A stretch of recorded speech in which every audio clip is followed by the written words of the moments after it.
But it's Okay, everybody, welcome to the Overview and Scrutiny Committee meeting, Tuesday the 28th of January. I think the leader's going to be attending. Is he attending yet? Inviting him in now. Oh, the leader's been invited to attend virtually for any questions that we may have at a later stage. Councillor Strachan may be able to make it, but he has sent his very humble apologies that he might not be able to make it because something else that's happened. So the other apologies I have to give are from my Vice Chair, Councillor Leona Leong, Dave Robertson, don't know what his excuse is, and Brian Yates. Are there any other excuses? Are there any other apologies? For the time there. Okay, thank you. Any declarations of interest? Nobody's paying council tax, I presume. And got the minutes of the previous meeting. Is it your wish to send them as a correct record? Anybody? Thank you. We'll take that as NEMCON then, that one vote, yeah. You know, just draw attention to when the meeting closed, 8:59 p.m. We did not have to go into special measures, as it were. Yeah. Health matters is the next item. Now, there is a report for me from the previous meeting, which was on the same day as Overview and Scrutiny at Lichfield District. I think I've spoke about this before, but if there are any questions to me on that particular report, I'm happy to try and answer them.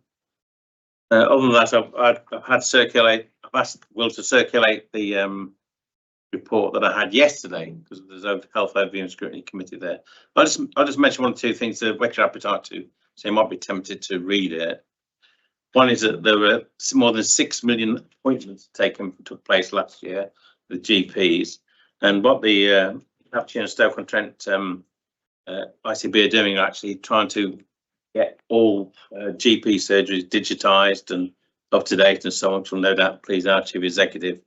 And in fact, the deadline, which was December, has been achieved now. So all GPs are 100% IT enabled and so on. There are 4 who've got some cable problems, but that's it. There's Pharmacy First service, which is available in 229 pharmacies across Staffordshire and Stoke-on-Trent. And the 500 practice referrals were made to Pharmacy First from the 31st of January this year, last year, to December last year. It's one of the highest performing integrated care boards results in the West Midlands.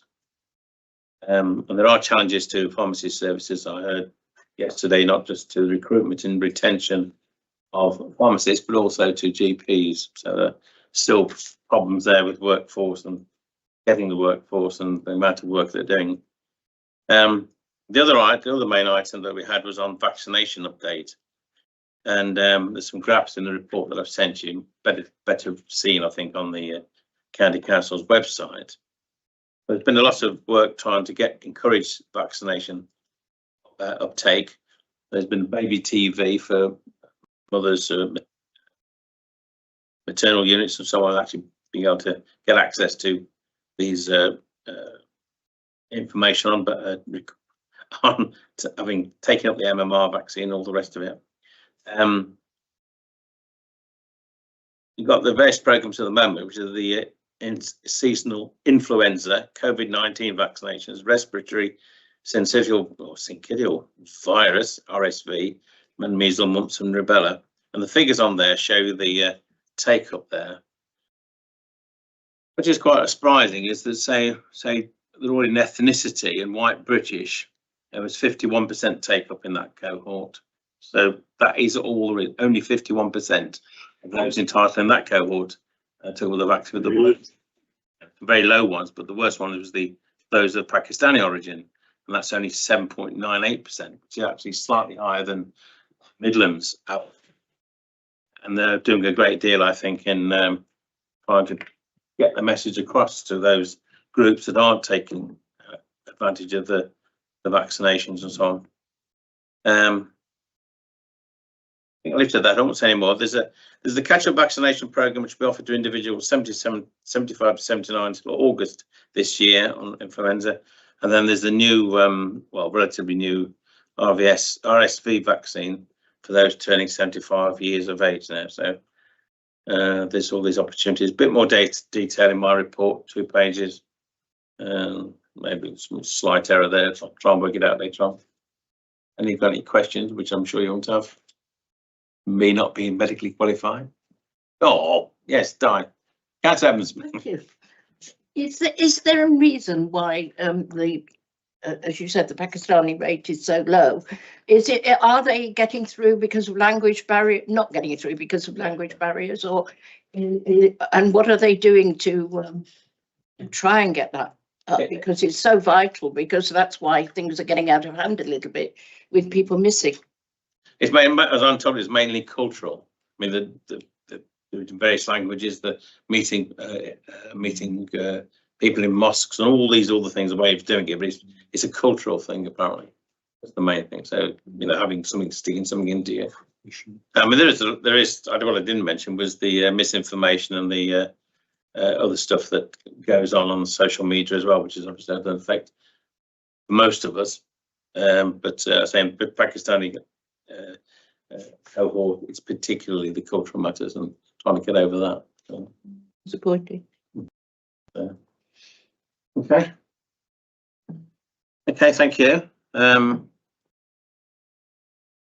other report. So the next item on the agenda is the statement of community involvement. Well, sorry, I should have said there was no task groups, it says there, so there's no report there. On the health scrutiny task group, that's hopefully meeting soon. The Vice Chair isn't here to explain when that might be. But 2 items that should be looked at, I hope, will be the paternity unit at Samuel Johnson and the lack of the health and wellbeing centre in Burntwood, and no sign yet of a planning application for the replacement. So those are the items that we're looking at. It's a big gap there. Anyway, never mind. Statements of community involvement. We've got volunteers. I might be able to help on that as well. What? All right, thank you. Welcome, Castle Bullen. Scary. Thank you very much, Chair. Sorry that I can't be with you. Thank you. Can you move your halo? Can you give a brief introduction then to the report, just to say that we had our pre-meeting. What members, I'm seeing really one interested in this report, by the way, so it'll only be me asking questions about that bit. But there was concern that a little bit of concern is that when there's some amendments, and this is an update, isn't it, every 5 years, if those are highlighted separately, I don't know whether you could have done that with this particular report. It's not a big report, but if those things could be highlighted, that would be helpful in the future. But I'll leave you to. I think they are, aren't they, Chair? I think they're highlighted at 3.6. Or black and white or blue. I can't see any colour. Oh, you mean tracking through the document rather than just pulling them out as a separate one? No. I'm only giving you my members here. I think it's a great report. Okay.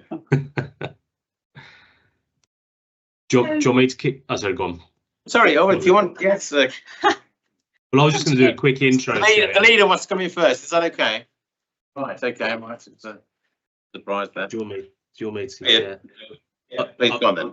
I was just going to say that, yeah, at 3.6, I think we've attempted to do that to highlight the main change or the substantial changes from the previous one.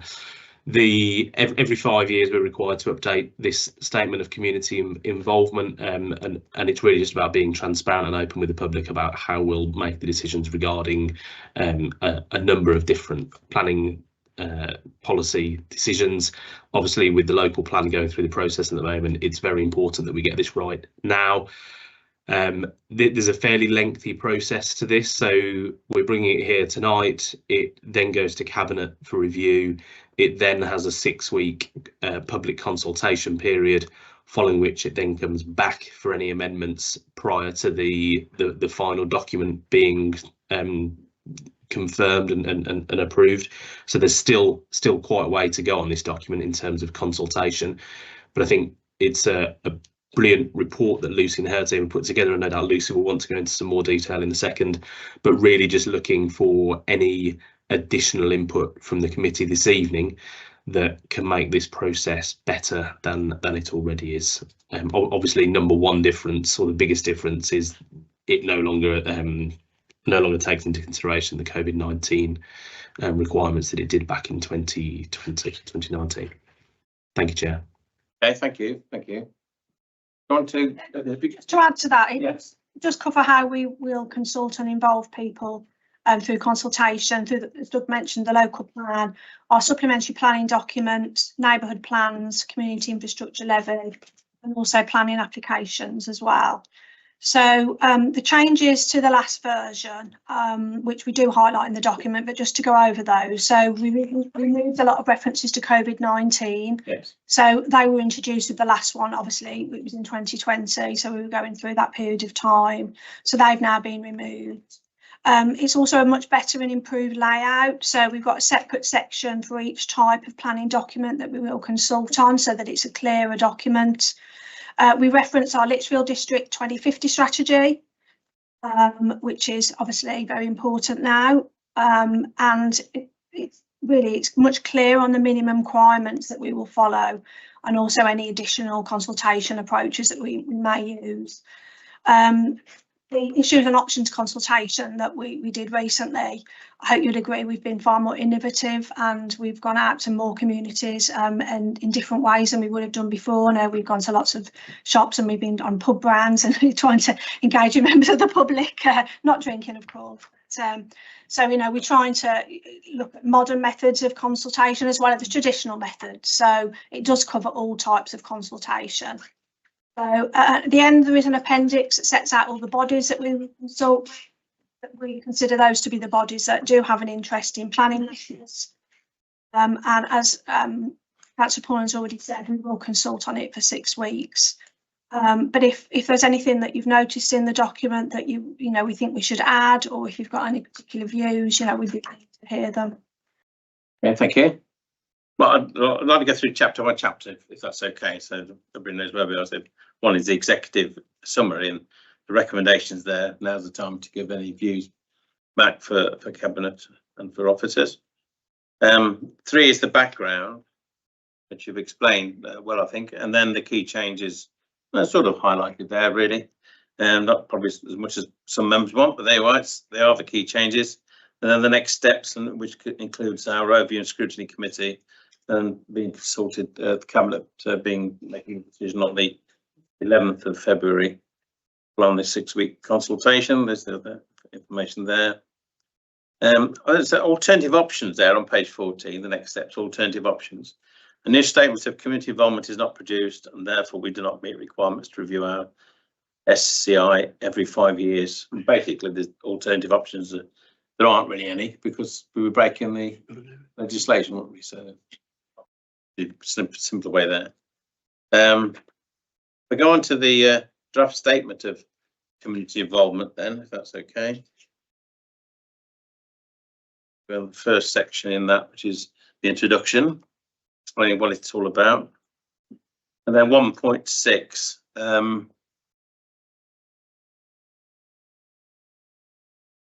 I've got a question there, but I've worked out the answer. Because it all starts way back in 1997, I think, when the first bit of legislation came in that affected this. Any questions on that section, the introduction?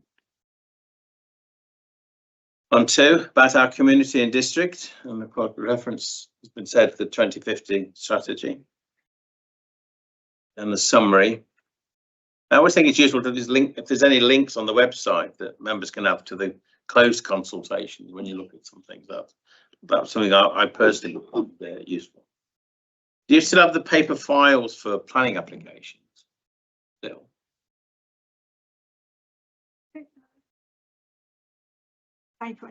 There's a little notes on there by officers. Always very helpful for me. Yeah, okay. You've got the yeah, okay, right. Moving on. Section 3, community involvement in plan making.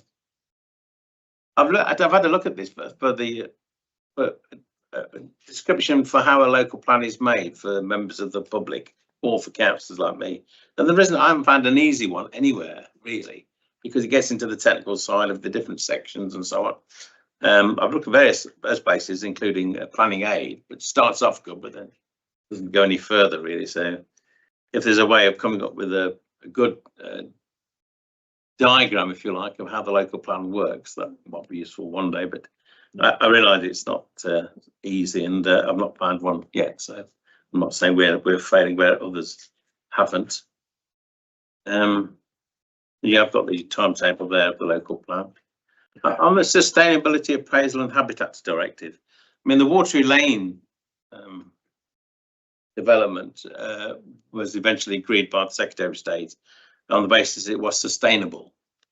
And I just wondered there with the term, what the term sustainable means sometimes needs some definition, because sustainable in climate change terms is different from sustainable in planning. I don't know whether there's something there that in the future, whatever, can be put somewhere that explains what sustainable means in planning terms. With that, just something to think about if there's a possibility there that I think would be helpful. Well, people like me, I suppose.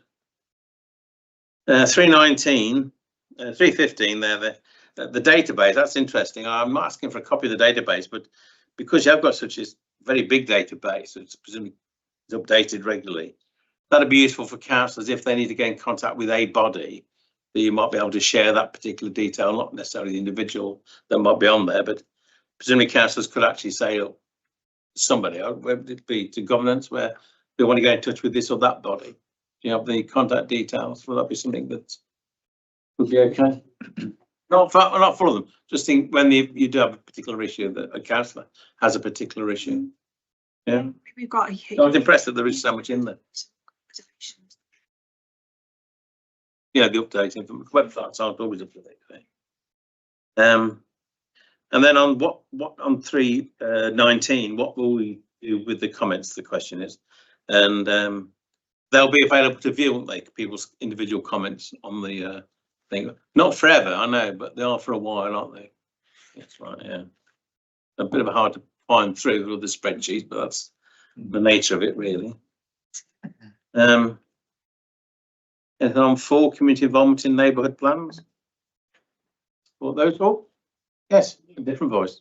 Chair, can I just make a comment on this? I think, you know, what's important in terms of engaging with the community on neighbourhood plans is for them to know the limitations.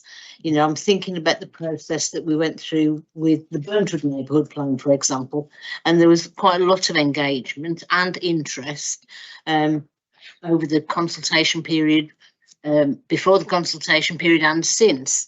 But you know, we've had examples of planning applications that come forward and say it doesn't comply with the neighbourhood plan, or it's not a planning consideration. So just an awareness raising exercise to say the neighbourhood plans aren't the be all and end all, basically, you know, and just what the limitations of the neighbourhood, you know, whether it needs a footnote or an additional comment, just to sort of I don't want to dampen expectations, but I think we've raised expectations through consultations in the past, which we've then not been able to realise. I think that perhaps early on just have a reference to the fact that the neighbourhood plan has to comply with the district, the local plan. The local plan has to comply with the national plan. So something like that would be helpful, because people think, well, oh great, they can, you know, no, you can't, because you know. Sort of set out the hierarchy. Exactly. Yeah. You have to think about that. I would say that would be useful. I think. I say don't want to put people off. It's just that and with the context of one neighbourhood planning. You want them to properly engage, but you also want them to know the limitations of what that engagement is going to be able to deliver, because that just puts people off consultations in the future if their expectations are that it will make a big difference when it's not possible to make a big difference. I suppose in the case of Burntwood is the town centre where we start off with this and the district explains why it can't be quite have this and so on, and I understand it completely. But what people's hopes are, this is it, it's not realistic, and there has to be that compliance with the national and local plan. Just that thing that I think that's it. Sorry, Councillor. All right. Thank you. Yeah, I just want. I was going to say something about the neighbourhood plans before Councillor Woodward, but I totally understand what has been said, and I agree with that. But having sat on planning for years and talking to members of the public, people are disappointed because they appear to be ignored at times with their views. And I don't know if we can get that across, that it is not quite as easy to involve everything that they think that is in the neighbourhood plan, and why can't they have what they think they want. So I think there's perhaps an opportunity to get through to people that exactly why they don't always get what they want. I think it's a responsibility for the town parish councils to say this is what we can do, this is what we can't do, and there's reasons for that. I think that's helpful. If you want to, go on, I was going to say that would be great if you could actually get people interested in the first place. We just don't get people interested, and a lot of the time it's because, well, they're only going to do what they're going to do anyway. So what's the point? It would be great if we had some kind of idea of how we could get people involved to come along in the first place, to at least begin that conversation or that dialogue, and then we could take it from there. But if there's nobody there, all the rest of it just doesn't work for us as a parish or as a town council. Yeah. I can't remember. Do you have a neighbourhood planning phase, Lee? Yes, we do. Yes, we do. So people must have got involved in that then, because he got through the referendum. No, there's basically 2 or 3 people that probably, you know, there's a body which gets involved with us as a council, but then we don't get other people involved at all. Is it adopted yet? No, I don't think it's adopted yet. No. You're talking about trying to get people interested. Yeah, just interested in the first place. I don't know how you can get that to happen. Well, from my experience, you just tell people something ridiculous, like, well, nuclear power station waste has got to be somewhere, and then you'll get them all to the meeting. Then you say, well, no, actually, but this is what we do want you to do. Can I quote you? You can do, yeah. I've said it before publicly as well. So okay. It's a surprise. I mean, people you can get to a meeting if you come up with that, but you'd have to try harder, I think. You know, just you had to have some say in it. I mean, more takeaways. Do you want more takeaways? No, we definitely don't. That's for sure. But yeah, we've approached things like the church groups, scouts, and various other bodies to try and get people involved at what's happening within the community. But there seems to be a lack of community spirit within the area that we live. It's an aging population. Most people aren't bothered. They're kind of, you know, a bit like one foot in the grave. Why it doesn't count for us? Don't mean that to be disrespectful, but it's like it doesn't make any difference to us. We're not going to be around for that length of time anyway. That's the feedback. Well, just some young people. I must have some demographics. Suggestion. Well, the main suggestion is just tell people they're not part of town, but they're part of the district, and then you go with. Come on. Perhaps we can talk about that at the parish Yeah, network I'm more than and happy to. bring consultations there, because Essentially go through it as well. They might be able to give some tips. They go through a review of theirs. Henston's had a fair amount Review of of theirs. community involvement, and certainly the experience in Burnwood there was sort of a significant level of community involvement. So I don't know what the magic bullet is, but it's something we perhaps discuss at parish network. I'm happy to do. Happy to do. Oh, yeah, slightly off piece there. Sorry about that. Right, thank you for that. Okay. Jamie. Just a question in relation to silt charging schedule. Am I right in thinking that we set how much is paid for each house that's built? If so, when is that review next due to be reviewed? Certainly through planning, the feeling is, I get the impression that when flats are built, they should be contributing to infrastructure as well.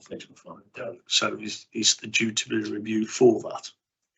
It's done in 2016, so we'll do it as part of the local plan. Patrick, have you got more of an idea of the time? Yeah, you would. So you would usually update your silt charging schedule following the updating of the local plan, because it will need to take account of new policies actually put into that plan. So by way of an example, say the affordable housing policy in a new plan changes, and it's now we're having 30% instead of 20%. That things like that affect the viability, which needs to then be fed into the silt charging schedule. So they would usually follow. You'd usually update the local plan, then update your silt charging schedule following that. I put on the radar then discussion around SIL contributions from flats, because they have to use as much of the infrastructure as someone living in a house. So Might be part of any. Okay. Paul Ray, Councillor Paul Ray, sorry. Yeah, I was just going to ask, with this consultation, what level of response do we get, and who responds? Is it developers? Is it, you know, what sort of, who would engage in this consultation from our previous experience? This is with the various organisations, the various bodies. Yeah. Slightly bit. It's a community infrastructure. Yes. Yeah. Well, no, this statement of community involvement. Yeah. This SCI. So when it goes out to its consultation. See, community infrastructure levy. Yeah. Yes, in 2020, Yeah. I'm not exactly sure what's involved there. I imagine, you know, a wide range of parties, but Well, yeah. Exactly that. So some residents, some Okay. statutory consultees, Right. some developers, planning agents, but probably primarily residents. You wouldn't expect to see level of response that say the local plans just had. No. Yeah. But there'll certainly be a degree. I think in 2020 that Okay. we had to do it because of the COVID regulations, and Yeah. the response was Okay. slightly skewed then as well. developers particularly would take an interest because of obviously it's Yeah. planning. Because I guess what's behind my question, you know, this is all great work, and I can see that it's great work, but there's quite a cost, isn't it, for a council running this? I know it's every 5 years. Do we really feel is it a level of a bit of consultation which is really important for the operation? Because if the council operating properly, it will be picking up that we need to improve our planning processes and how we run our planning application process, which I'm sensing this is about. But there's quite a lot of cost and time in this, and it's just a question. I suppose if we feel it's all about, you know, I'm thinking about efficiency from a council point of view. If we feel it's good, but actually we get told what we already know because we are listening to our developers and our residents. Question: should we be feeding back through channels to say maybe this isn't something that we need to do ongoing? You know, it's just a. To continue review how we consult. I know, that's what I'm saying, yeah. And then now we're doing it formally with this process, yeah. It's legally every 5 years anyway, so it's not a huge cost exercise. So we'll be as innovative as possible to try and encourage. Yeah, I understand, yeah. So unfortunately, it is statutory requirement, but we do have to review it every 5 years. So, but we continue looking for ways of improving and yes. Okay, okay. I think I'm on section, chapter 6 now, which is the community involvement in planning applications. My question on the pre-application there, it's interesting there that whilst the council will not publicise confidential pre-application details, the council may receive a freedom of information request, which means we would have to disclose information unless there are exemptions. I mean, that must be a difficult one if you've got competitors putting in a pre-application advice for businesses and what advice they might be getting. But if you answer that question, they haven't got to do their pre-application and the cost of that themselves. I just wondered how difficult that was for officers. You may not get many FOI requests. Do we know? The planning applications, I'm not sure. Sorry, I have to get back to you on that. Okay.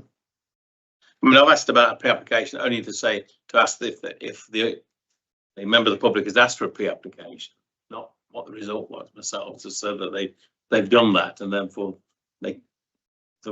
presumably they had good advice because they were actually putting an application in. Okay. Yeah. Oh, sorry, Sue. If Sorry, I can make a comment on that Was it- application section, I'd like to see explicit reference to the ward member, because it seems to happen sometimes, but not always, that the ward member or members are invited to the application discussions. And personally, I'd like to see explicit reference to involvement of local ward member. If others feel the same. Where It's on page, you were just referring to the pre-application section, page 37, the top of there. It talks about stakeholders in the community, but I would like to see reference directly to ward members, ward councillors being involved in that. In what way then, do you mean? Well, pre-application discussions will. But that would be the applicant is asking Yeah, us.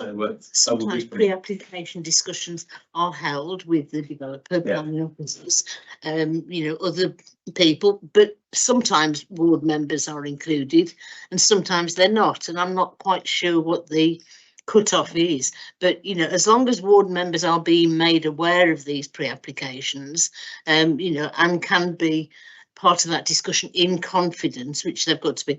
I just think it's important that ward members have an early sight of whatever's been proposed. Okay, is that by the behest of the applicant or by come district council?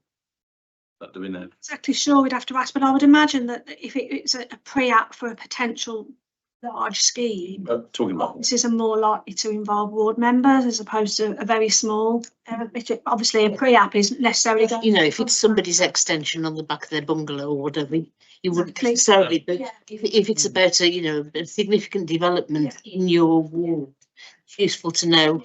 Have an early heads up. It's going to need a master plan in there, and it's a big scheme. then that would more likely to involve you. Okay. Oh, but there's that. We'll follow that up. Over the page. There's a worse one was over there. Actually, looking around. Over the page 6.9, the approach to different types of planning applications, and you've got the major, minor, and other there on the table. And then what we are required to do, post a site notice and so on.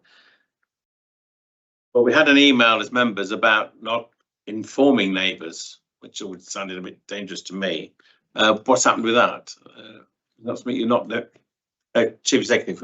Yeah, I can try to help. Yes. So we had some positive, some negative reaction to that. So we've had a look at it again. Strictly speaking, we are not required to send neighbour consultation letters to individual households. We are required by law to post notifications in localities as well. So and to keep an eye on them.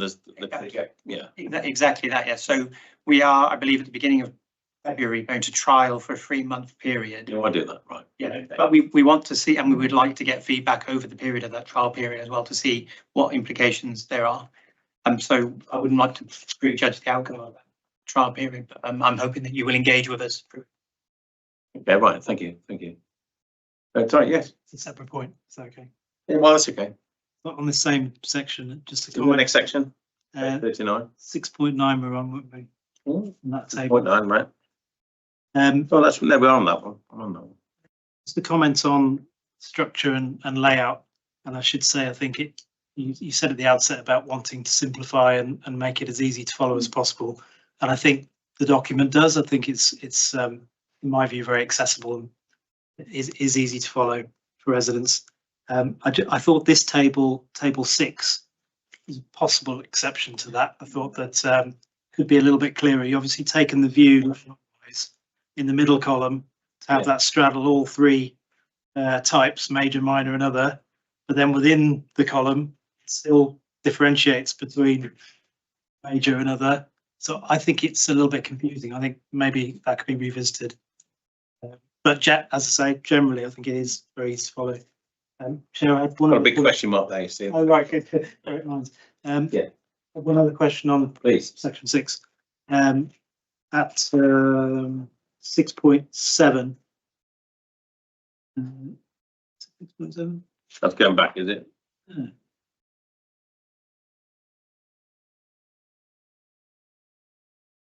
I can ask a question of 6.9 or 6.17, is it? Sorry, it was going back. Yeah, 6.7. Okay. Yeah. There's 3 bullets. It's saying you can broadly split process into 3: pre-application, live, and then decision making and post-application to amend and discharge. As just a kind of logical point, it seems that the 3rd bullet point is 2 different points. But even if you miss off the second half about post-decision applications, that's one option, because actually that's not picked up later on. Except at 6.11, there's the reference to minor or not material points that don't need to be catered for. But I just thought that maybe as a point of structure that could be revisited, because we don't pick up later in the document post-decision applications to amend or discharge conditions. We'll look at that, yeah. Okay. Oh, feedback on that. Who? Oh, sorry. Councillor Wayne. Oh, yeah. Thanks, Chair. I just wanted to pick up on something that the Chief Executive said a few moments ago about posting letters through people's doors and posting notifications in the locality. I just wanted to make sure I was getting it right, I was understanding correctly. Are you saying that we want to stop posting letters through people's doors and just do it in the locality? Is that right? Yeah, Chair, through you, if I may. So we're going to trial it 3-month period to understand what the feedback and what the reaction to that is. Lots of authorities across the country do not send out individual neighbour letters to households. They just rely on what the legislation stipulates, which is a notification in the locality. So we would like to see what impact that might have, and then we'll bring that back and consider the results of the trial before any decision is made in terms of what might happen. We're testing something new. All right. Just a quick supplementary on top of that. Is that okay? In regards to that, a lot of feedback I get from residents when there is a planning application that they may want to appeal against is that they never heard about it in the first place. So sometimes they won't, or maybe miss the notification through the post and just don't see it in the locality. So I'm not sure where or how it is in the best public interest if we stopped mailing, even though I know we don't have to. I just don't see how it is in the best interest of the public by taking away that service, apart from probably saving us as a council money. That's the only thing I can think of.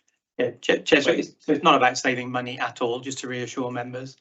So we are trying to speed up the planning process through simplification wherever we possibly can as well.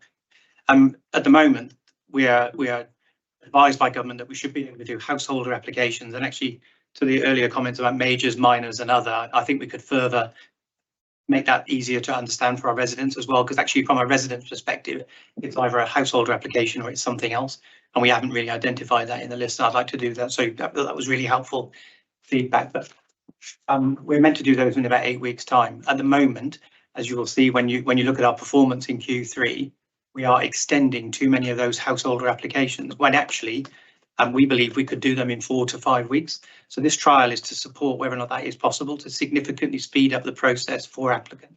That's one point, if I may. The second point as well is that we do get a lot of engagement from neighbours as a consequence of our putting through individual matters. But what we're finding is the majority of the time, those are non-planning matters. So they bear no relation whatsoever to the planning application. However, the back and forth and correspondence significantly delays the planning process. So we'd like to test whether or not first the quality of our planning decisions is affected by not putting out neighbour letters, and whether or not we can speed up significantly the planning process, which we believe we can. Okay, can I check them, please? Yes, Jamie. Upon Councillor Ho's point, the comments people get is that we would have put an objection in relation to this had we known about it. If you're going to look for feedback at the end of the 3 months, you're going to send the letters to the people who should have had letters in order to ask them if they would have responded had they received the letter. Because if they don't know about it, how are you going to get any feedback? Yeah, so to Chair, I hear that clearly. So we need to think carefully about making sure that people in localities are aware of what is going on in their locality. So if we can do more than a notice, but less than individual letters. But I would go back to the point that the vast majority of the responses we get are not material planning matters and do not help the planning application process. They simply slow it down. I suppose the one thing you need to decide how you're going to judge whether it's worked or not. So I'll leave that for another time to think about. But I'll come back. You need to convince the members, obviously. So Jamie's got another question. Then I'll come to Sue after that. Just a second point in relation to that is a number of people are housebound, elderly, disabled. They're not going to wander around reading lampposts. Other people lead busy lives and only ever leave and arrive in a car. So you're not actually accessing many people apart from those people with dogs. Yeah, so we're not trying to remove access to the service whatsoever. If we could go out and talk to residents in a locality when a planning application was submitted about what are planning matters and what are not material planning matters, I could see the real value in doing what we currently do.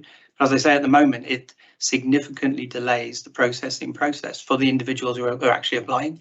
So it's all about the content of the neighbour responses that we're getting, and simply sending out a letter does not enable us to educate, I suppose. And I don't mean that in a derogative way, but educate people about what they can and cannot write back to us as part of that. We get lots of, I don't want it because I don't like it, but that's not a material planning issue, and that's a problem. And yeah, so you have to measure what are we trying to do? Can we speed up the process for the applicant, and growth is good, we are told all of the time in lots of different places as well, versus the time that is taken to wade through what are not material matters, and we cannot consider them as part of the planning application anyway. So what we're gathering is evidence that is completely unrelated to a planning application. Is that okay, Jim? What's information? So and then John. Information, really. There's been an initial exploration of this particular issue. We all, as members, had emails in relation to this, and I think the response was, you know, so lots of questions and lots of concerns. And to be fair, that's why this has been pulled back slightly and is being reviewed. But, you know, we have been informed about this previously, Councillor Ho, and I don't know whether you took the opportunity then to give your feedback. Of course, there's a balance to be struck, and people want their applications heard as quickly as possible. But you can't sort of just go up to everyone's door and, you know, sit for half an hour and explain the niceties of the planning system. There's got to be some sort of give and take with the residents themselves, it seems to me, so that, you know, they're encouraged to ask the questions that they need to ask, and then put in an appropriate objection that is based on planning issues if they so desire. Thank you, John. I'm just thinking that the government are trying to push AI as being something we should embrace. And I'm just wondering that couldn't we use that if we sent a letter out and they're directed to a website, that the website takes care of it via AI that says, I'm very sorry, but that's not part of the process. So, Chair, separately, we are looking at Still sending a letter out, don't we? Yeah, no, but what we're saying is at least it reduces the fact that you're having to go backwards and forwards to answer or respond to if you just direct them there, and the AI on the website will actually address that issue. So we are looking at AI in planning, Chair, because we do believe it would speed up parts of the process, so validation and that type of thing. I don't know, how would I feel as a resident if I take the trouble of writing a non-planning material response and then I'm told by AI, actually your response is not valid. What we find is we do that, Councillor, as well. We go back and we try to explain, thank you for taking the time. However, unfortunately, we cannot take any of your views into consideration because they are not planning. That doesn't end the conversation, as I'm sure you can imagine. And I have correspondence often that comes to me. I go back and forth for over a year about non-planning matters in a planning application. And this is not about making my life easier, I promise as well. However, what I would like to do, you know, at the end of the trial is come back and say, actually, have we significantly sped up the process for the planning applicant? If that is the case, is that an upside? If we haven't sped it up and all we've done is offended neighbours because they haven't had the opportunity to, then we will look again and say, well, we might, if it's not going to speed up the process, we might as well go back to the system that we had, if that makes sense, Chair. I'd like to trial it, and I'm asking your indulgence to let me to trial it, but we are looking at AI across a number of our services, including. I mean, the beauty of AI is that this council will be able to say, well, it wasn't us, it was AI that. Well, I mean, if you Google anything now, you initially get a expensive AI one. And I've seen those have been incorrect before you get into the detail later on. It can be well, but early days, as we know. Yeah, I'm sure you get as many responses as me. Thank you very much about your AI response. Yeah. That always goes over really, really well. Maybe you just need a very polite and courteous AI. Well, I'm the only one down out who says please to Alexa, but that's just me. Thank you. I'm not saying who else is rude to it. On the planning portal, 6 points, then. Oh, sorry. You never look over this way. Well, I do. They're looking at there, then nothing happens. It's twice tonight. You do this, I'll be all right. Yeah, I think that all this conversation now bears out the fact that we need a trial to determine the best way forward, because obviously we need to move forward. We need to explain to people how things are going, and we are aware that an awful lot of people don't have modern technology. But that doesn't mean to say that we don't move forward with it. So I think that it is important that we have this trial, and then we find ourselves as members of this committee what the results are, because I think that's important as well, so that we can notify any members of our wards that you get back to us. But we've got to get some feedback to this committee, if that's right.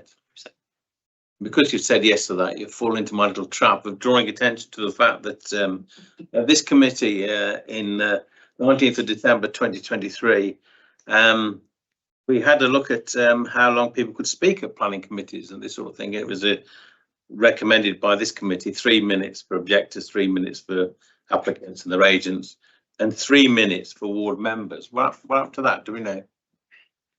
What up to that? All that work we did, all that sweating over the decision. What up to it? You give us some feedback on that as well, with the other 3 things. Yeah, maybe when I come back next time, Chair, I'll make sure. I'm not you, Chief Executive. I'm just want somebody to get back to us on that one. I know we are still discussing how much time should be allocated to each other, and I think that's a discussion that we should bring to an end as quickly as we possibly can, so we can move on. Otherwise, committees like yours, Chair, end up talking about it, giving advice and recommendations, and they go nowhere. So I will look into that as well. Sorry about mentioning the letters earlier on. Nobody would have said anything. Well, Can we have that feedback there before the next meeting of the committee? I mean, that can be circulated by. yeah. Well, hopefully, yes. Yeah, I'll follow it, chase it up anyway. Yeah. I'll go quickly through the rest of it, which is monitoring review. Well, I meant to look it up actually, but the authority monitoring report. What is that? I didn't on 7 monitoring review.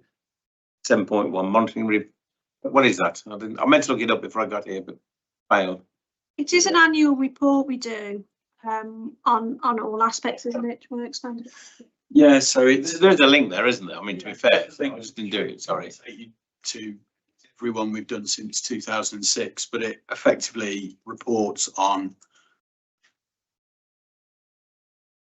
success or not of planning policies, decisions. Yeah. Oh, right. Yeah. Go on. Look, consultations. I suppose it's an executive summary almost of the wide range of monitoring and things that we have to do through the planning process. Yeah, thank you. That'd be useful. Yeah. Things out quite simply, hopefully. But if you want to go back to 2006, they're all. I always do. I mentioned 1665 yesterday at the Scrutiny Committee. Look it up. Appendix A. Then those are the consultation bodies, including the Marine Management Organisation. I suppose we have to do that just in case. But oh, Catherine, right. Thank you. Oh, Catherine. Yeah, I'm not sure whether I'm right in this, so I'm asking for advice. I did see somewhere that the government now is going to remove some of the consultant body's recommendations. Am I right thinking that way or not? There's been some press literally last couple of days that government are looking at the role of some of these bodies, but we're yet to understand exactly what that entails. But I think government are potentially looking at that. So rumours are correct then. Yeah. Okay. Thank you. Gas and electric companies are in the list twice. That is, and perhaps possibly 3 times if electricity operators is something different or not. Well, as you know, if you have a bill, you can have both, or you yeah. Maybe there is a difference between electricity and gas companies, and just electricity operators. But I'll let. One is the It's actually National Grid is still the relevant gas and electricity companies lower down, Yeah, and then just electricity and gas companies. So the irrelevant ones, maybe. well, it'll be interesting to know if that's all correct, or when you have to amend it. But maybe that's why the government's looking at it. Chair, I had some other typos, but I'll pass them on. Oh, yeah, thank you. You don't want to embarrass them in public. Yeah. Okay. That's very good of you. Thank you. Okay, then we just got the, well, I say just a big, please don't strike that from the record. We've got the quality impact assessment of statements of community involvement, which is there, and it refers there to the fact that it has to be reviewed every 5 years. And then the main users of your service policy listed there. And then there's a table on the last 2 pages will your proposal impact on people with surplus? So hopefully that'll be enough for you, probably more than you expected.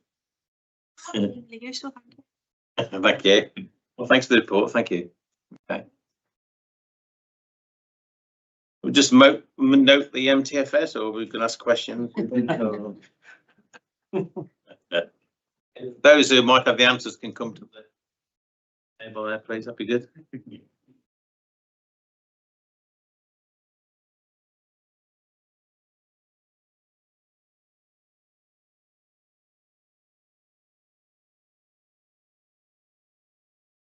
So there are recommendations in section 2 on page 49. I won't read them all out, that's for sure. But the last one is 2.11, the requirements and duties that the local government Act 2003 placed on the authority on how it sets and monitors its budgets, including the CFO's report on the robustness of the budget and the adequacy of reserves shown in Appendix D. I just want to draw attention to that particular bit, but there are other things. The main one being that we do provide feedback for the cabinet and for the leader, particularly for their considerations. Presumably, do you want to introduce this, or is he there? Is that? I am still Oh, here. thank you. I'd like to think this is the paper that requires no introduction. So won't labour that point, but look, I think for me, as we go through our budget setting process, in the slightly different world of a no overall control council, it becomes increasingly important that we have as much buy-in as we possibly can from across the chamber in some of the key fundamentals of the budget. I think we can all accept that there'll be elements which we will disagree on, but I think if we can get that list down to as minimal as possible and agree as many of the core fundamentals so that we're able to successfully run the council for the following year, that's incredibly helpful. So obviously in this forum this evening, really welcome views and thoughts on what is set out in this paper so far. Thank you. Thanks so much. Thank you. Yeah, it's a different times in there, so that'll be interesting. So I'll go through page by page. Unless Anthony, you want to say anything to draw attention to? I mean, you have drawn attention to things in the report, changes and that. Anything particularly you'd like to? I'm just going to give a bit of a summary that. Please, yeah, thank you. Thank you. We're in quite a fortunate position as a council that we're able to have a balanced budget for 25-26 and have money available to invest in services. There are a lot of councils that are not in that position, and they're probably going to be in the position of reducing and cutting budgets. There's some neighbouring councils that are in that position at the moment. So, but that does present its own challenges, as the leaders laid out there. There's money to spend and there's obviously different priorities, but I think it's a robust budget. It's based on a £5 banding council tax increase at this point in time. I thought it was the percentage one you were going for. No. It's £5 or 2.5. £5 we got, yeah. Got it completely wrong, yeah. And we can manage a lot of the risks that we've got in the budget with our reserves and contingencies that are built in. You know, there is about 2.3 million of money available in there that can be invested through the budget contingency, UK SPF, housing monies. So that's a positive in my view. So that probably as much as I wanted to say on it. Okay, thank you. And welcome to Castor Strachan. It's perfect timing, really. So thank you for that. Do you want to say? I'll let you have a chance if you want to say something. Well, I don't know what Anthony's said to you so far, other than anything. Spend, I think. Well, optimism gets you everywhere. So, yeah, this is the last time that this will come before scrutiny, but it's not necessarily the absolutely final finished article, because of course the point of decision for MTFS, as ever, is the full council meeting in February, and so we are still very much taking on board any recommendations or observations that you as a committee may have, and I know that Anthony and I are very hopeful of getting together finance leads and leaders from all parties in the next week or so to have a detailed conversation about what else we can do to improve this MTFS. So it's very much not the finished article, but it is before you scrutiny, and any observations I will take to Cabinet next week, the week after next, and pick up anything that we can. And I'm sure that we will have the traditional robust debate at full council when I hope to successfully defend this budget. Okay, thank you. So Woodward are ready, yeah, well, Yeah, can I just make a general? yes, please. To start off with. There is a process that we're sort of all getting used to now of negotiations about various political groups would prefer to see and so on, and those are ongoing. So Colin Ball, as the deputy leader of the opposition, and myself were meeting with Anthony later this week, and that will go forward to a discussion with Rob. So there's lots of work going on in the background, and there's massive detail in this. You know, we could have discussions on every bullet point. This is very helpful information, but you know, I'm not going to put out now on a on a public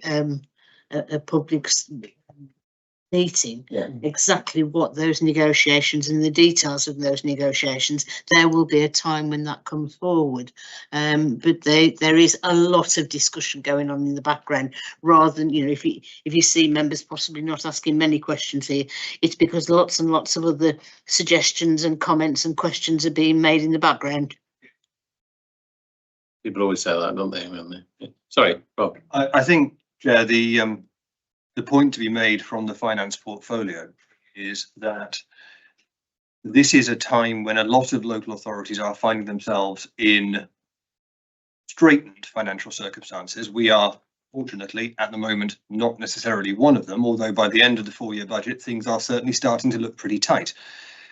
But it's a time when confidence in the sector of local government is perhaps at an all-time low, and confidence in our ability to deliver not just policies from the controlling group, but policies generally across the entire council is perhaps eroded by news stories that we see in national newspapers and websites saying councils are in an awful lot of trouble.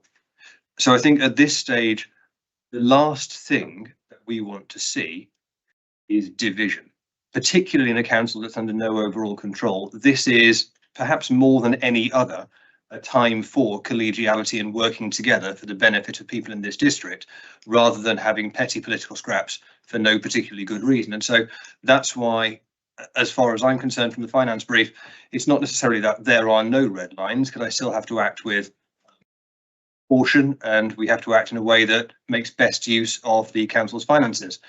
But I think it's an opportunity, people of all parties, have a discussion around what is actually possible, what our shared priorities might be, and to get around the table and work together for something, rather than words for word's sake that actually don't necessarily deliver what we actually want to do in the district.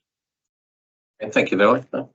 I would just like to draw attention to 1.8 on the first page there, which is there remains inherently a high level of uncertainty surrounding the local government finance regime, not sorted by a change in government, of course, with the new government confirming in the local government policy statement for 25-26 a full package of funding reforms in 26-27. There's other uncertainties with regard to the council as well, of course. So just, you know, Anthony's job isn't made much easier than, you know, now than it was in the past. Maybe even more difficult. I don't know.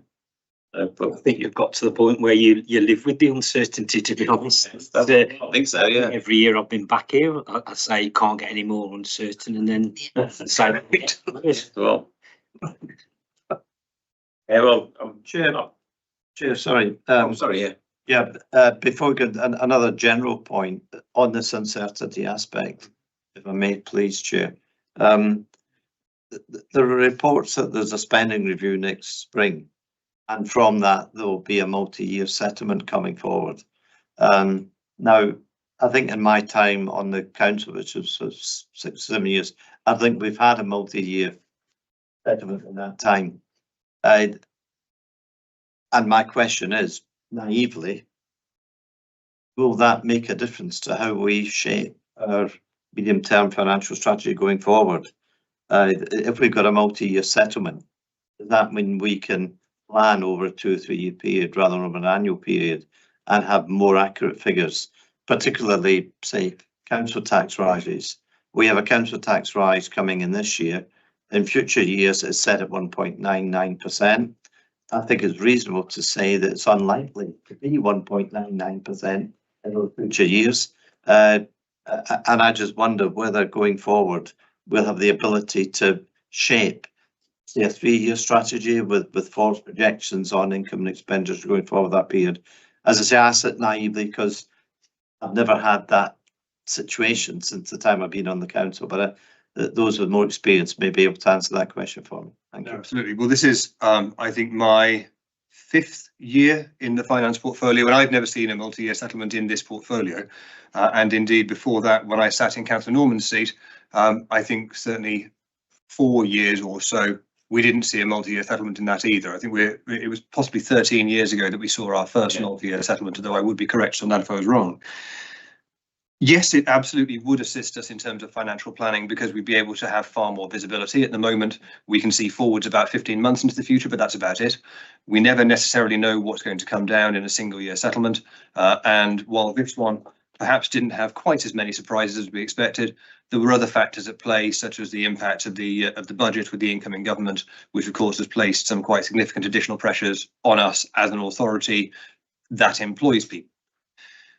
There are also, though, some decisions that we make on a year-by-year basis, and accepting the size of the council tax base is one, because we don't necessarily know how big the district is going to be in 3 years' time. That's an assessment that's far better taken closer to the point, which is why we do that on a year-by-year basis. But also the level of council tax is something that we do on a year-by-year basis. And you'll see from the modelling within this paper that we still model a number of scenarios, even within this year. Because as the portfolio holder, I like to make that decision as late as I possibly can, because I don't want to make. I want to make sure that we as an authority are taking the minimum in terms of council tax, which we've always said is a regressive tax, but it's the way that we rate capital.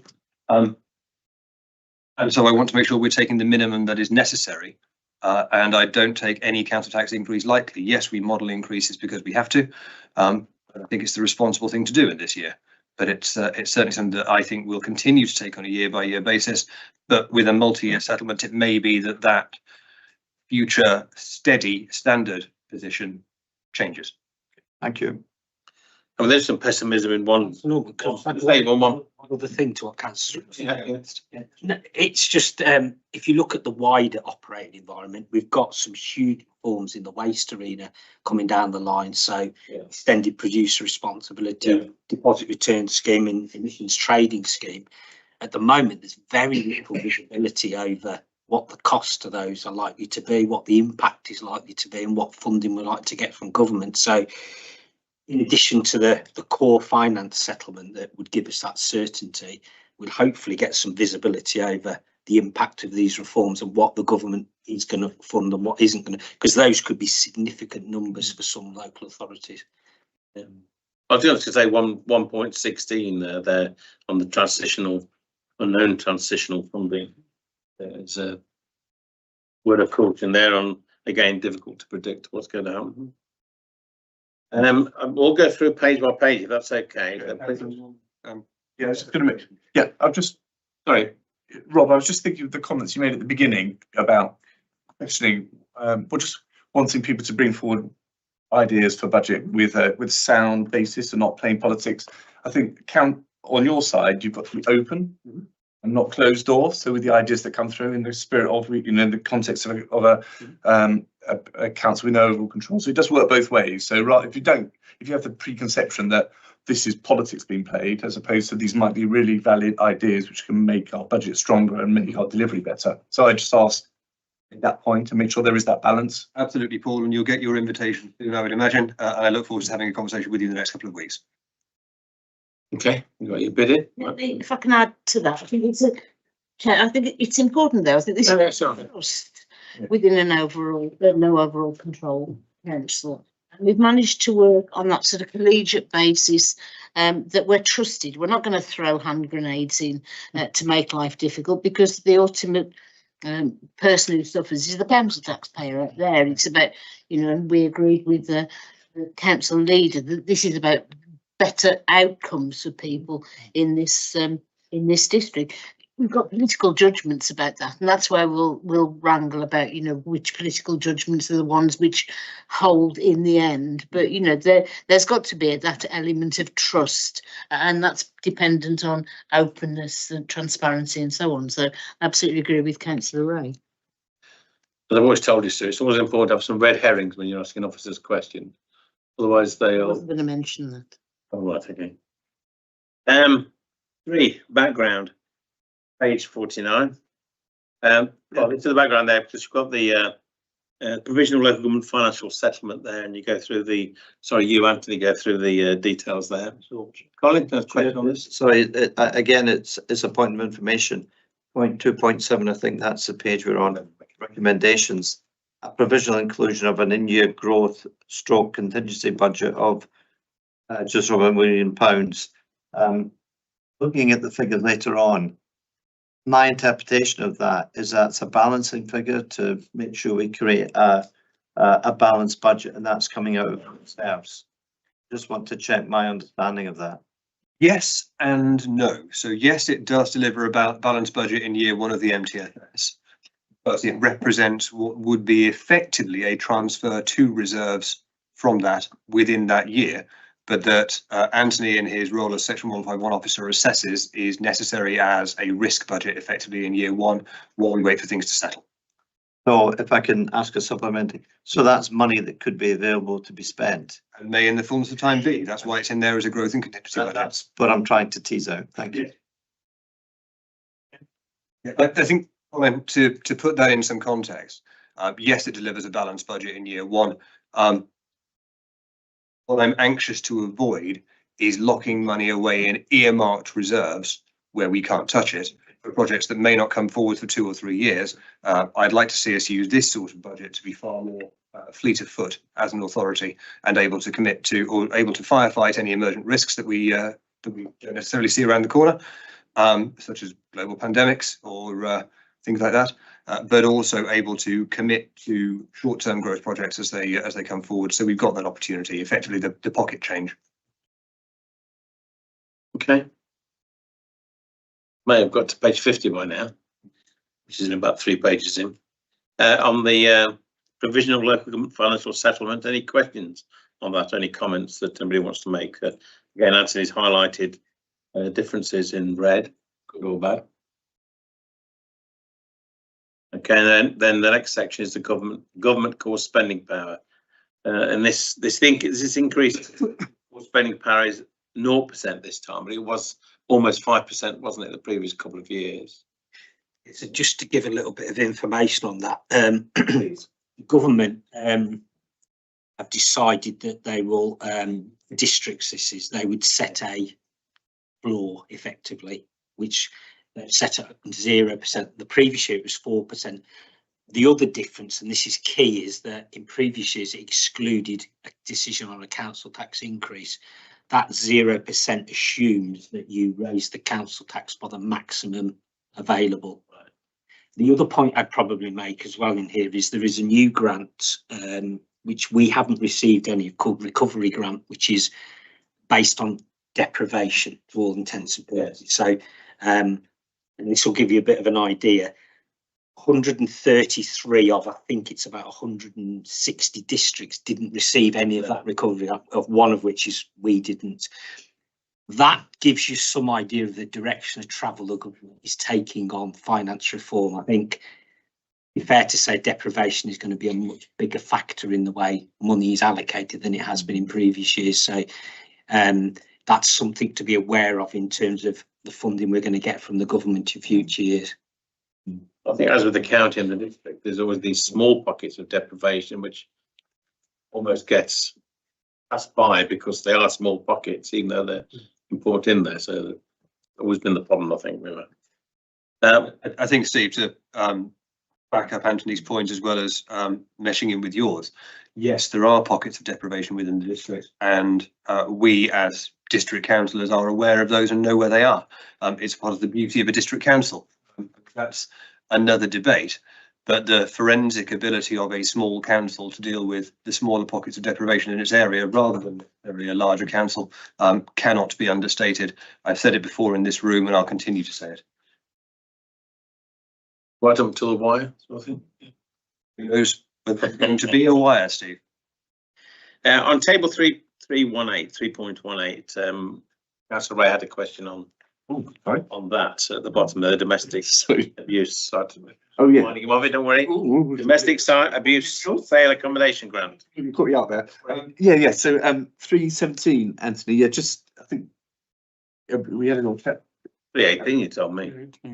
Yeah. Yeah, Okay. Well, actually, I'm looking at the table 3, the domestic abuse safe accommodation grant. So that's a grant which comes into the council. So how do we read that? That was something that was envisaged, but now is likely not to be coming forward because it seems an important agenda, domestic abuse. So yeah, just what's the?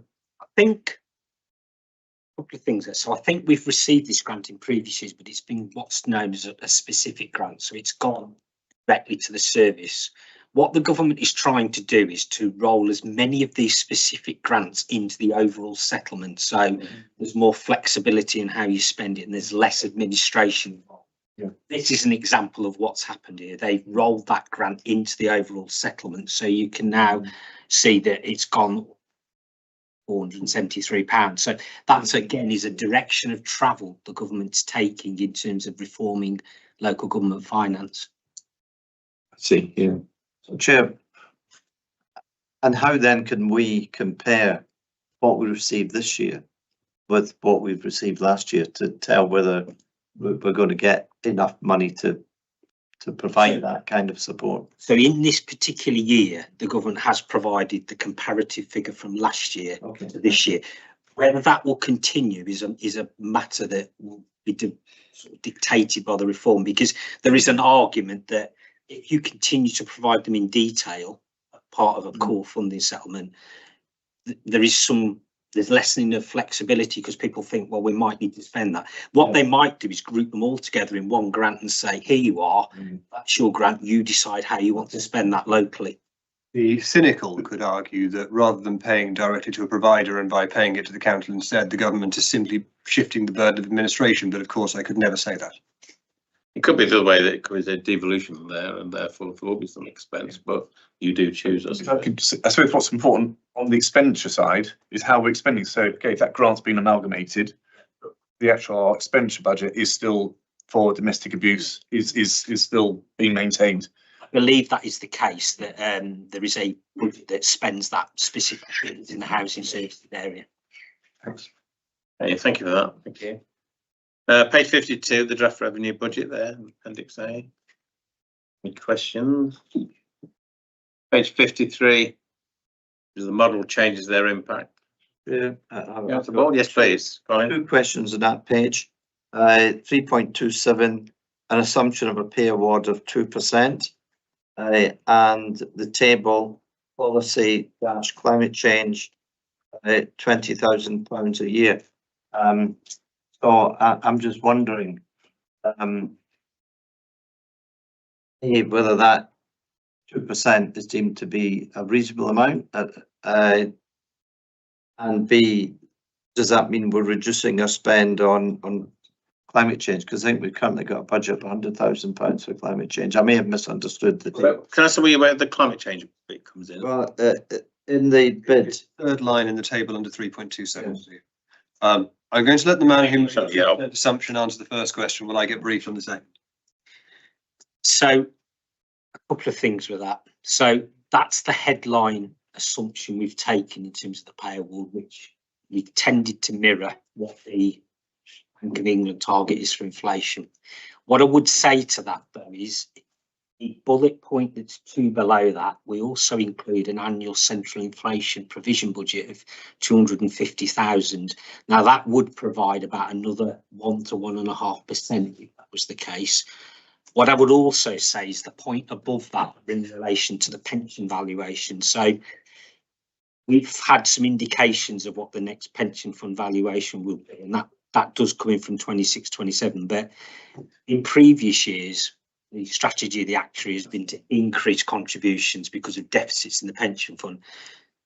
Talking about reductions in contributions moving forward. So all of that saving could be used to an enhanced pay award if it was more than 2%. So there's a couple of things there that I'm balancing in terms of whether that is too low, how we would mitigate a higher pay award.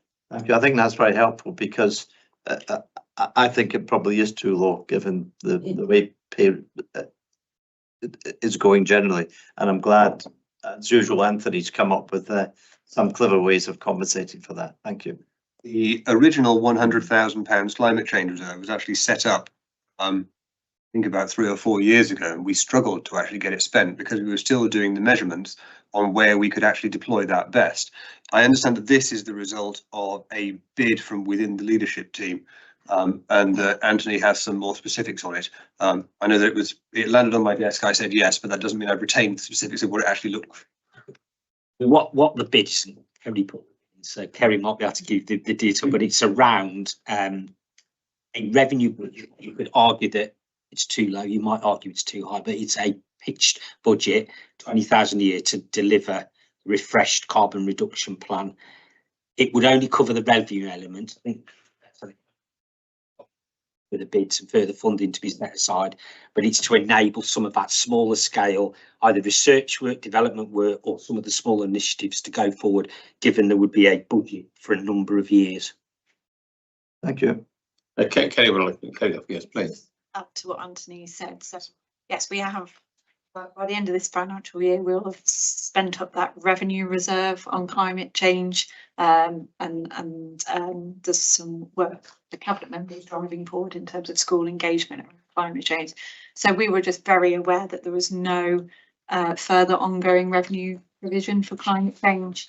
As Anthony said, actually, the biggest area we probably need to consider around climate change is capital investment, because as our carbon reduction dashboard shows, biggest carbon emissions are around fleet, and that's going to require capital investment. However, we thought it was important to put forward a bid for some ongoing revenue to help us do, as Anthony said, that development work behind the scenes. Okay, thank you. I mean, that may be something for other discussion over the next few weeks. Absolutely, and I will once again repeat the commitment that in terms of climate change initiatives, they're not in the budget at the moment because we don't know what they're going to cost. We never build them into the MTFS until they are known cost, but we are standing by and effectively waiting for those bids to come in so that we can commit to it in the fullness of time. And the £100,000 was never defined at all. It wasn't any. This was just the pot that was put in, and therefore it could be abused in one sense. So what about the change of vehicles and this sort of thing? And I say abuse them, but I mean, this wasn't defined, so it gets to it. We need to be able to monitor it and that, so on. Absolutely, and when we created that reserve, I had intended it as effectively a stopgap or a holding strategy while we actually assessed where the necessary spending was to be. But if there were things that we could commit to in the shorter term, it was there. With the benefit of 2020 hindsight, that was perhaps not the best way to carry out financial planning. Well, it went down well in December 2019. It was a while. The interest on that 100,000 must be. Ooh. Anyway, thank you. That's page 53. Go on to page 54.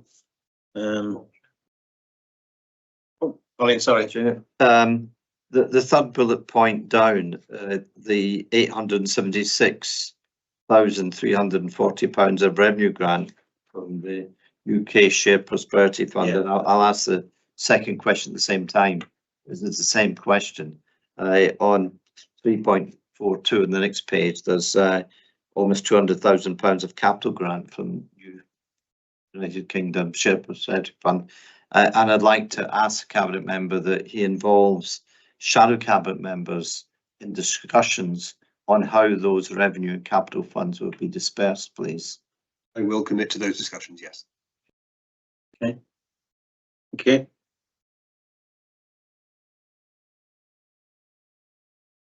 As I mentioned, reference there to the bullet point on the extended producer responsibility grant, and that which I had to do some reading on to work out what it's all about and that. So thank you for that. Capital strategy is top page 55. On page 56, the table's there. 57. Yes, I suppose this capital strategy, it does come later, but I had a question because I think it on page 89 later, but it's relevant to the capital strategy about our external borrowings from government, which are they how much are they? They're a low amount at the moment, is that right? £1 million, I think, just under £1 million. Yeah, okay. And I don't think there's any projection to increase that, is it, over time? So I have 2 points really. One, just to refresh my memory, with the leisure centre, I think, was that not external? We were not looking to fund that through internal, was it? Yeah. Okay. And the second thing, which is sort of a wider discussion, that should we this is more political stuff, should we be more ambitious, and therefore that since there is some headroom in this council being able to borrow some more from central government to fund some capital programs which might improve the infrastructure in our area. Obviously, we've got to be responsible, but it just seems because there's no increase in that external PWLB borrowing over the forthcoming period, there's the potential for some headroom which we could use as a council. Just the one point I would make on that is obviously it's got to be affordable, and at the moment external borrowing is incredibly expensive in relative terms. I mean, it's around 5 to 6%. So if you were entering a long-term loan, that's locking you in for a long period of time. That's why a lot of councils use internal borrowing, because it's a much lower rate. You can repay it in the opportunity, and if rates come down in the future, you can then go out and replace that with the external borrowing. Yeah. Okay. Yeah. Okay. Jimmy, please. Just a point for myself, if I may, Chair. So you can only do that internal borrowing if you have reserves to do so. Well, I was going to come on to that. Yes, again, 3.54. The argument for having £2 million of minimum reserve level there, and the reasons for that being prudent and so on. So mention that.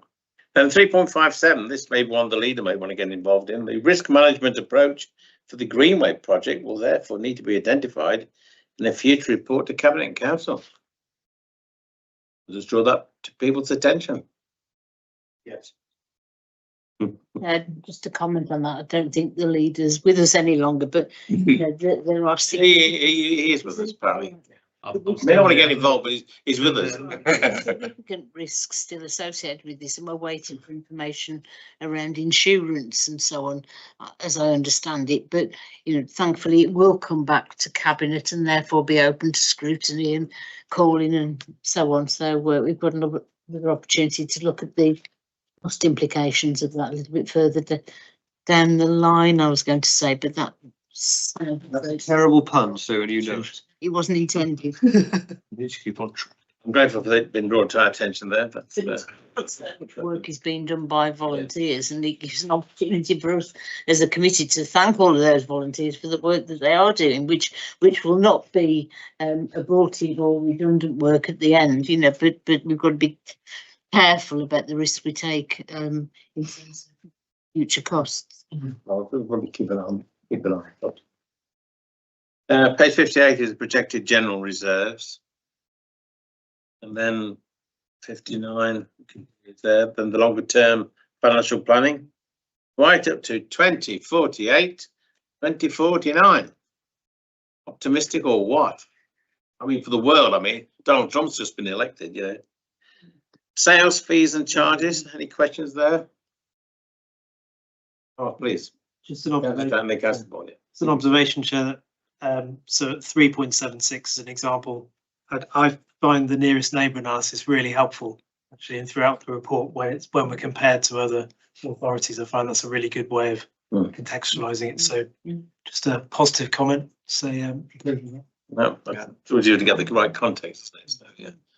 I mean, just to agree with what Councillor just said, that but also under 3.77, and again, this is asked naively, the third bullet point there, 21, 22 and 22, 23, our sales fees and charges income increased by 2.9%, comparing with 29.7% of our nearest neighbours, 6.6 for English districts.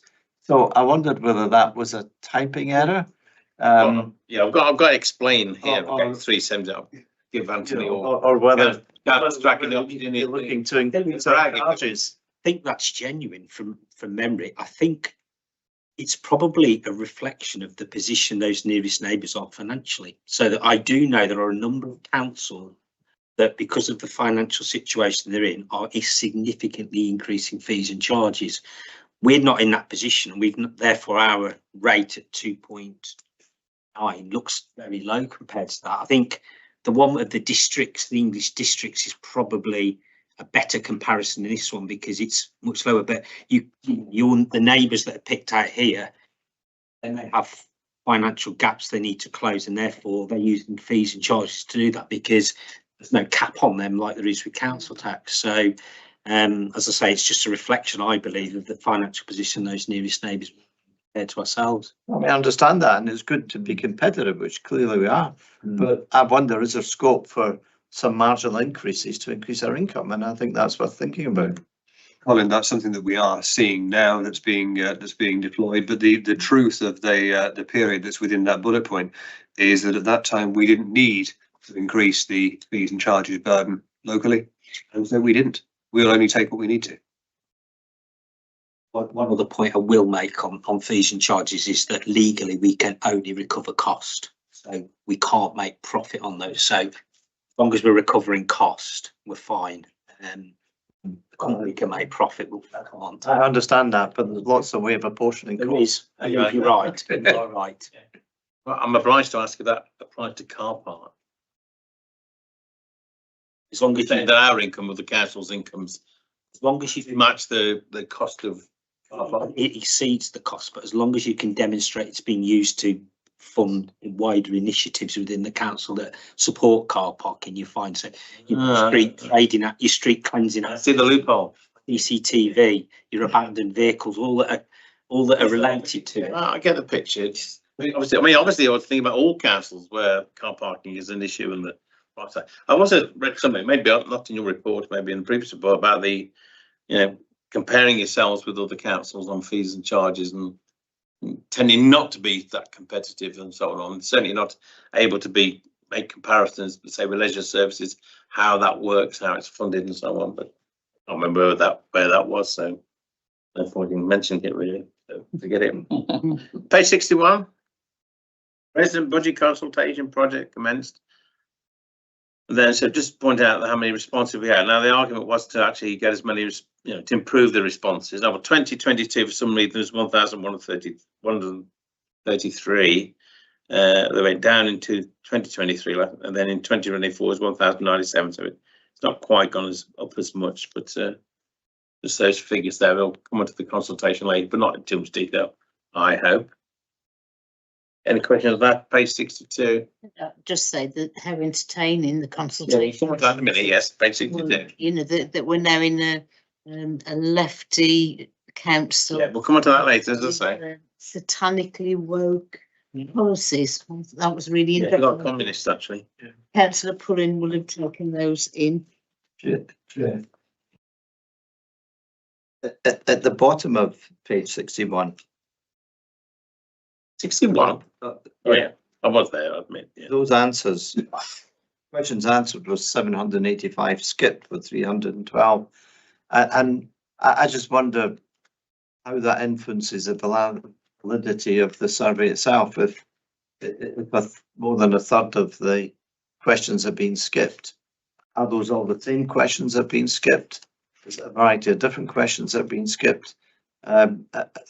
Because if that is the case, it kind of undermines, I think, the validity of the survey. But I'm not a statistical expert, but it'd be useful to have some comment on that, please.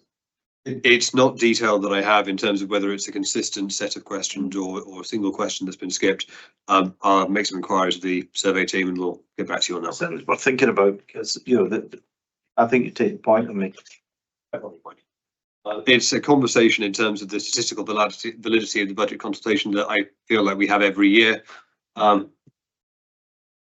It is what it is. We try and make it as easy and accessible as we possibly can. We try to make it as exciting as we possibly could a couple of years ago. It was quite clear that in the second year that didn't quite work. We will keep trying more approaches and we will keep trying to find ways to get people talking to us about how they want their money spent. And I say for the record, I don't believe that I, or indeed any of my colleagues of any colour, are satanically woke. Or loony left. Appendix A, can I go on to Appendix A? Any questions on the MTFS budget principles and assumptions? Appendix A is page 64, 65, 66 and 67. Yeah, I just had a question on 66. 66. Yeah. Great. The draft revenue budget, Anthony. So projected net operating costs. So that's over from 2024, 28, 29. So we actually go down. Yeah, so what's behind that? And also there are some big reductions during that span. There could be a variety of reasons there, but it might be fees and charges are going up within that, so it's reducing the net. It could be that there are one-off pieces of expenditure which have been removed. It could be there are contributions to earmark reserves that again are removed. So there's going to be a variety of things. What I'd probably say is the core operating cost would be going up in line with at least inflation. That it's probably masked by some one-off single year type things that are being adjusted and removed. You can probably have to get the right, because he did ask me to draw attention to that, or at least pause at that particular moment. So about the pre-meeting thing. Thanks, Steve. Yeah. 68 and 69 Appendix A.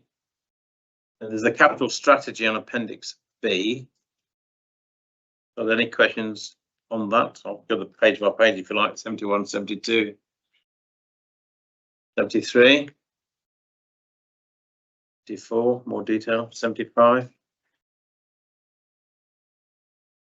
The lovely pie charts and things, lovely in colour in my pages there being chairs. 76, 77, 78. There's always an interesting graph on page 78, which we always have, which is the capital expenditure and the capital funding and the gap in between. 80, 81. 82, 83. Again, the graphs again. But yes, please. Let's ask a question on that. Well, it's just to highlight 7.4 there on page 82. Yeah. And it's acknowledged that there's a relatively low level external debt, which is around £1 million. That's the situation at the moment. I know Councillor Ray had referred to that earlier on, but just sort of drawing attention to that. That may be part of the discussions that are ongoing between now and the budget meeting in February. But 7.8, historical capital expenditure for the Chasewater Dam and Priory Outer Car Park. The Chasewater Dam issue, well, and why is that figuring in current budgets? Because my understanding was that it was passed over to the County Council, and so any debt relating to the Chasewater Dam would fall on the County Council rather than us. So part of the agreement. It's been nosy, really. Yeah. So part of the agreement back in, so quite a few years ago, was that the council still funded an element of the capital expenditure necessary. In my head, I've got a figure of about £800,000. What we chose to do at that time was to fund that by internal borrowing and repay it over a 50-year period. So it's a small amount of money, relatively small amount of money. I mean, you're talking low tens of thousands a year. So that's the reason it's in there. Priory Outer was a similar situation. There was an element we funded from borrowing. We'll repay that over a 50-year period. So who's going to be here to follow that through? Yeah. Thank you. Thanking it, Anthony. Don't delete the YouTube video. 712, the graph there, and the internal borrowing and internal borrowing headroom there. Just drawn. Go quickly through the pages because you made a note if you've got a question to ask. 84, 85, 86, 87 on those spreadsheets. 88, 89. Then Appendix D, which is the report on the road of the budget and the adequacy of reserves. I appreciated the training that was available to us recently on finance. Colin, please. to commend Anthony on the clarity, particularly of those pages in that report and the report overall. As a non-financial person, Yeah, I did find the whole thing relatively easy to understand, as I hope evidence, but the sort of questions of asking I've understood what's happening here. But I think this particular Appendix D is very helpful and should be reassuring to us as a council. yeah, I would agree. We could hear that in 92, 93 and then 94. And Appendix E was the revenue budget, 25-year model. Mystic or what?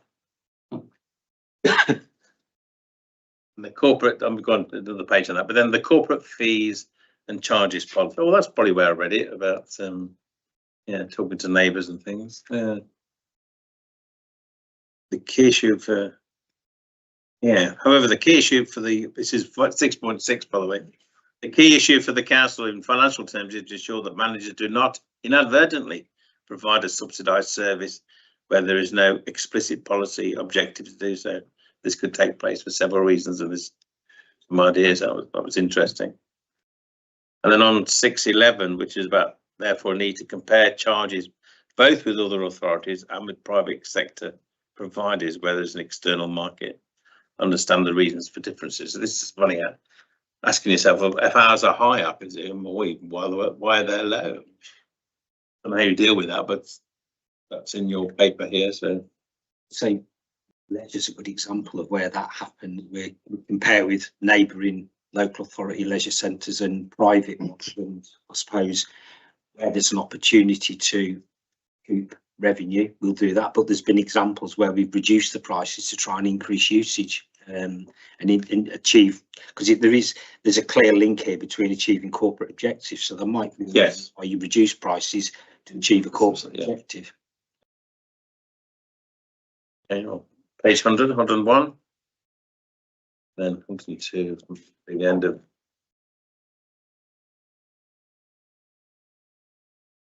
Appendix G. I said I don't spend too much time on this, but the Appendix G, which is the budget consultation, which people have started quoting already. And I did ask for the questions because they're not in the report. There would have been if there'd been a pre-meeting. The question is, now let us know about our confident communities budget. As example, let us know about our confident communities budgets. Remember that if an option to spend is not available, that means that the budget we have set covers mandated in essential services and we cannot spend less. Then it's building control, land charges and planning applications, housing options.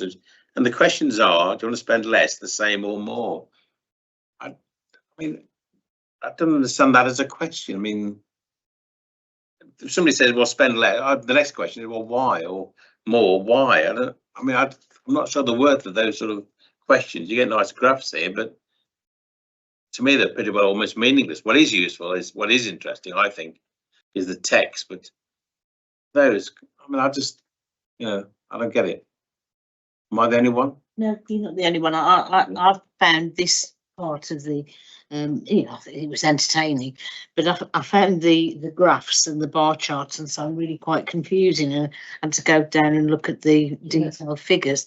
And I wondered about the sort of qualitative information, whether that was slightly lacking, that, it's all very well saying, do you want to spend more or less, or let it stay the same. I mean, the majority was saying let it stay the same, but I thought that indicated perhaps a lack of understanding of the implications of spending more or less.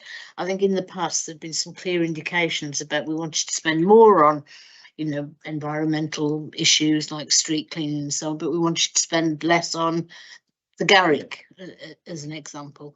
I didn't find it very clear, but I accept the details there, which makes it a lot more transparent. But it wasn't the entertainment value of the quotations that I thought was the best part of this appendix. I just mentioned that before bring Colin in on question 34 and rank these projects in priority order. And the top one is business growth programme. The second one is support key business. That fits in what the government is doing, what Rachel Reeves is going, but I find that a bit unusual for that to be the top. So I'm not sure who are these people that are doing this. It's just don't believe it really. But, Colin, please. Yeah, I mean, again, I share Councillor Woodward's thoughts and concerns, because if I look at it, pretty much all the answers were asking that we spent the same or more. There were very few who were suggesting we spend less, but then there were very few people asking for the council tax to be increased. So, you know, there's a obvious, you know, the dichotomy there between people asking for more, but they're not prepared to pay for more. So I don't know where that puts us, but and some of the individual comments, far from being entertaining, I found quite disturbing. But there you go. So, Miles, Councillor. Thank you. Bring on back onto your point there, Colin, about a lot of them were saying spend about the same or a bit more. The notable exception to that was question where is it? 31 and 32 regarding councillors. I just think it's worth noting that we've got a review ongoing, of course. In terms of spending on the democratic process, I think was that 31, and then 32 was about allowances. That was quite stark reading, but mostly it does. The spend is said to be about right in the responses. Can I? You can, though you're beating me, but you can. On the floor. Are you getting on to the question 35, the individual comments? Is that what you want to do? No. No, sorry. At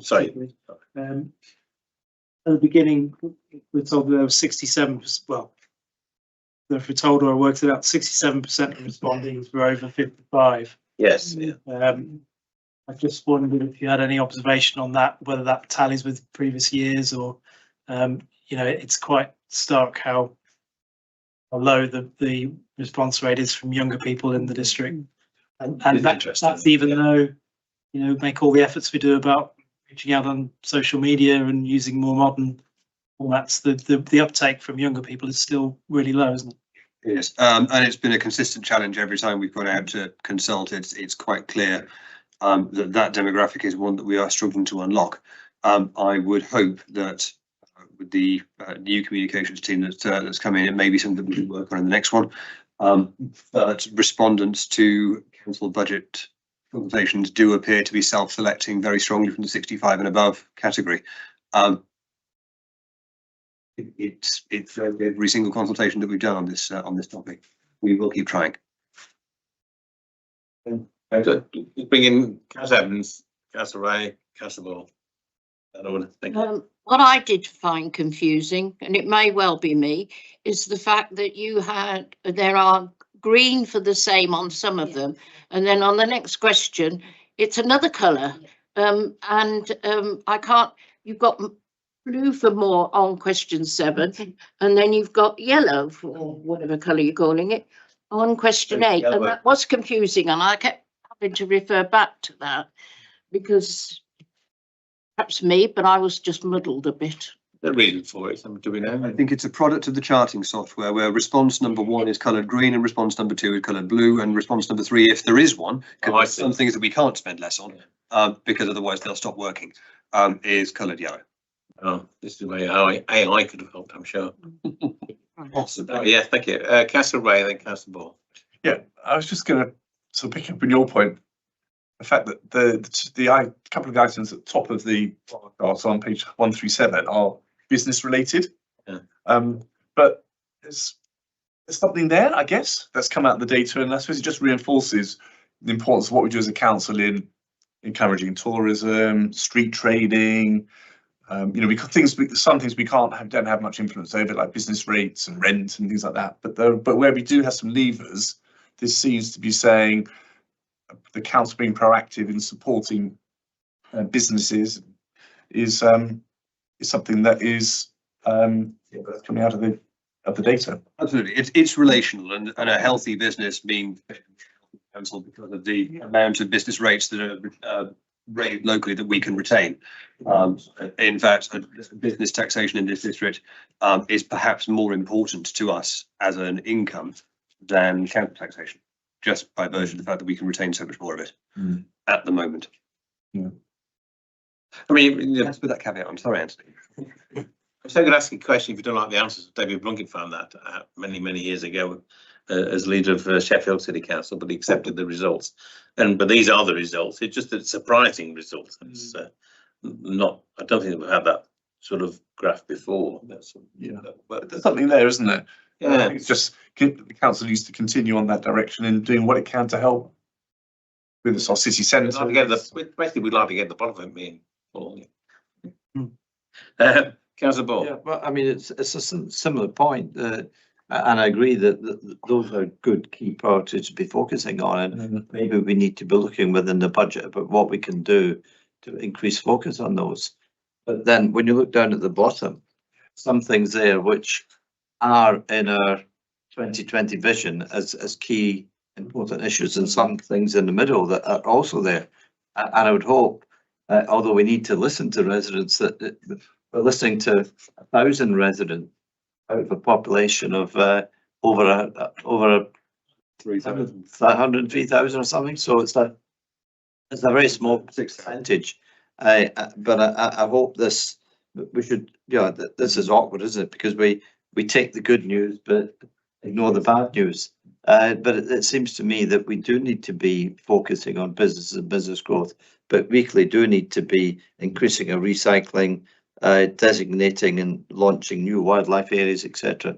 Those things at the bottom, which are all part of our strategic plan going forward, which we bought into. Yes, and there are some things that perhaps may not be ranked particularly high. I'm not going to criticise the representativeness of this survey because, frankly, the people have taken the time to work their way through it is important enough. But there are likely to be things that we must do as a moral imperative, thinking particularly of climate change.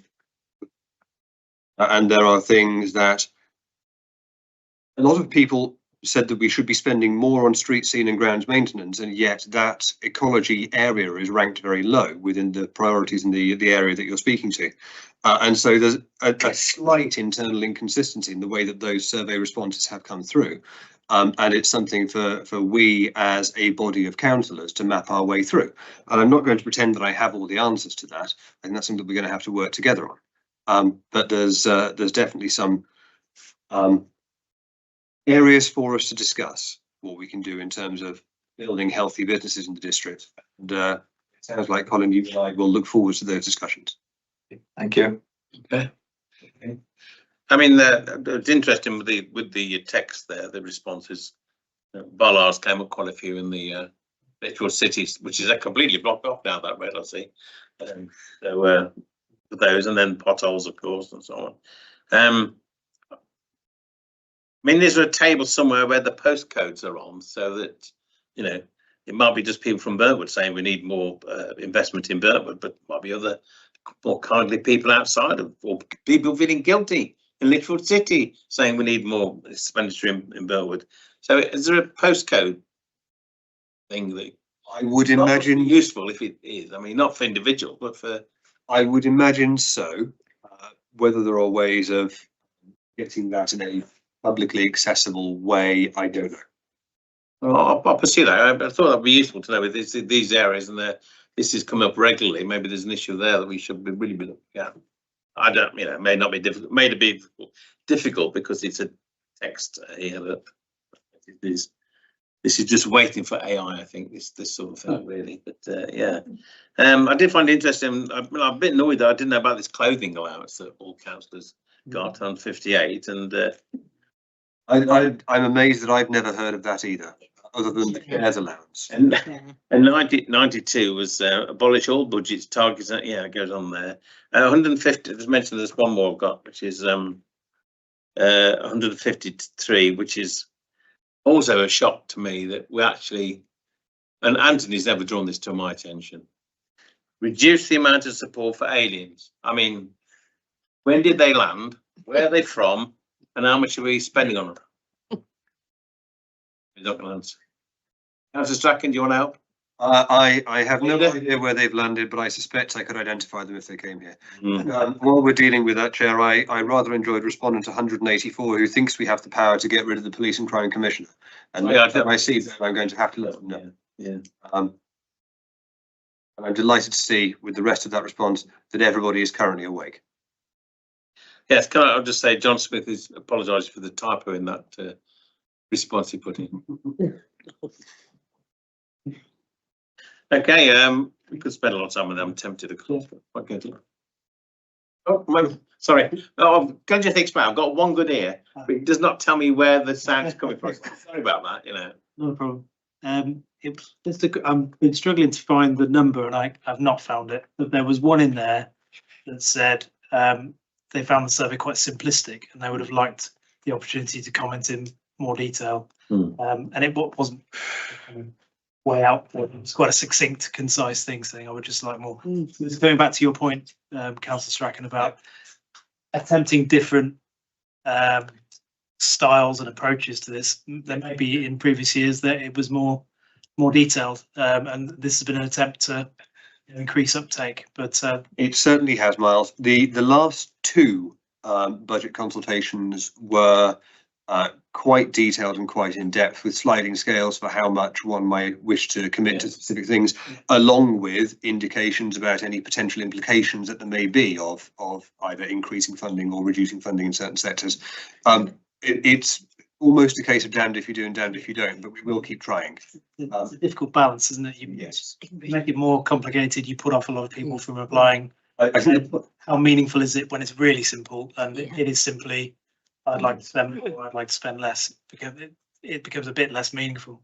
I think that you and I are probably approaching the same point from different directions, which is that there is no one size fits all solution to budget consultations. There are likely to be different ways to engage with different people and different sectors. And there are some sectors that we are certainly not reaching anything like as much as we need to. And so that's something that we'll have to look for in the next budget consultation, whilst listening to the responses from this. And we'll also have to have a conversation about how that can be put into some sort of both qualitative and quantitative data that gives us the information that we need as we're making those decisions. Councillor Smith. Yeah, I'm just wondering that would there be any relevance to like a socio-economic spread of what it's like? I know you mentioned about postcodes. Would that give an indication perhaps of that and how they were influenced by some of the questions that were asked? I don't know whether socioeconomic trends were tracked within this. I strongly suspect they weren't. Okay. I remember the county many years ago, and I know it still happens sometimes.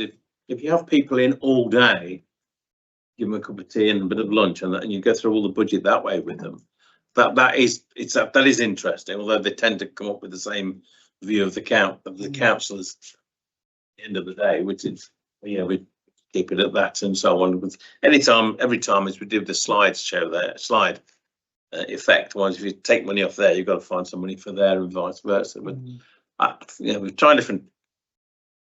At the end of the day, we have a responsibility as elected members, so it's up to us to try and find out from residents what they want and then defend our actions. Consultation is always difficult on the budget, I think, but we keep trying. I'm grateful for the information. Those comments are there. Some very good comments in there. Some very sensible comments, and some that really make you think. So we'll be going through all of them at some point as an individual councillor myself. So just bring us back to the recommendations then. I mean, basically we made comments. Nobody's given anything away, as Councillor Strachan anticipated the full council when we actually do the budget, but there is the collegiate way of working, and hopefully we'll get some sort of agreement, if not full agreement, nearer the day, but we'll have a chance to comment on the MTFS. Some of it may have been useful to Anthony, and hopefully quite a bit for Councillor Strachan. So thank everybody for all that in there and all the information and the way it's written, as Colin has alluded to earlier on. So that's it really on that particular budget item. Thank you. Thank you. Okay, thanks. Thank you. So Last item, in fact, is the work programme. 2 items for the future is the devolution. I don't know how we work with that with scrutiny, but we'll take advice on that. But devolution ought to be on there at some point in the process. Councillor Ray's drawn it to my attention. I totally agree. I've actually got a note here for the Greenway project as well, that we ought to have that back at some point if it's going to be an issue. Yeah, I think strictly what I was referring to the local government reorganisation, because there is devolution and there's local government. Oh, sorry, well, yeah, because mixed. Yeah, just so that we fully understand the conversations that are going on, direction of travel.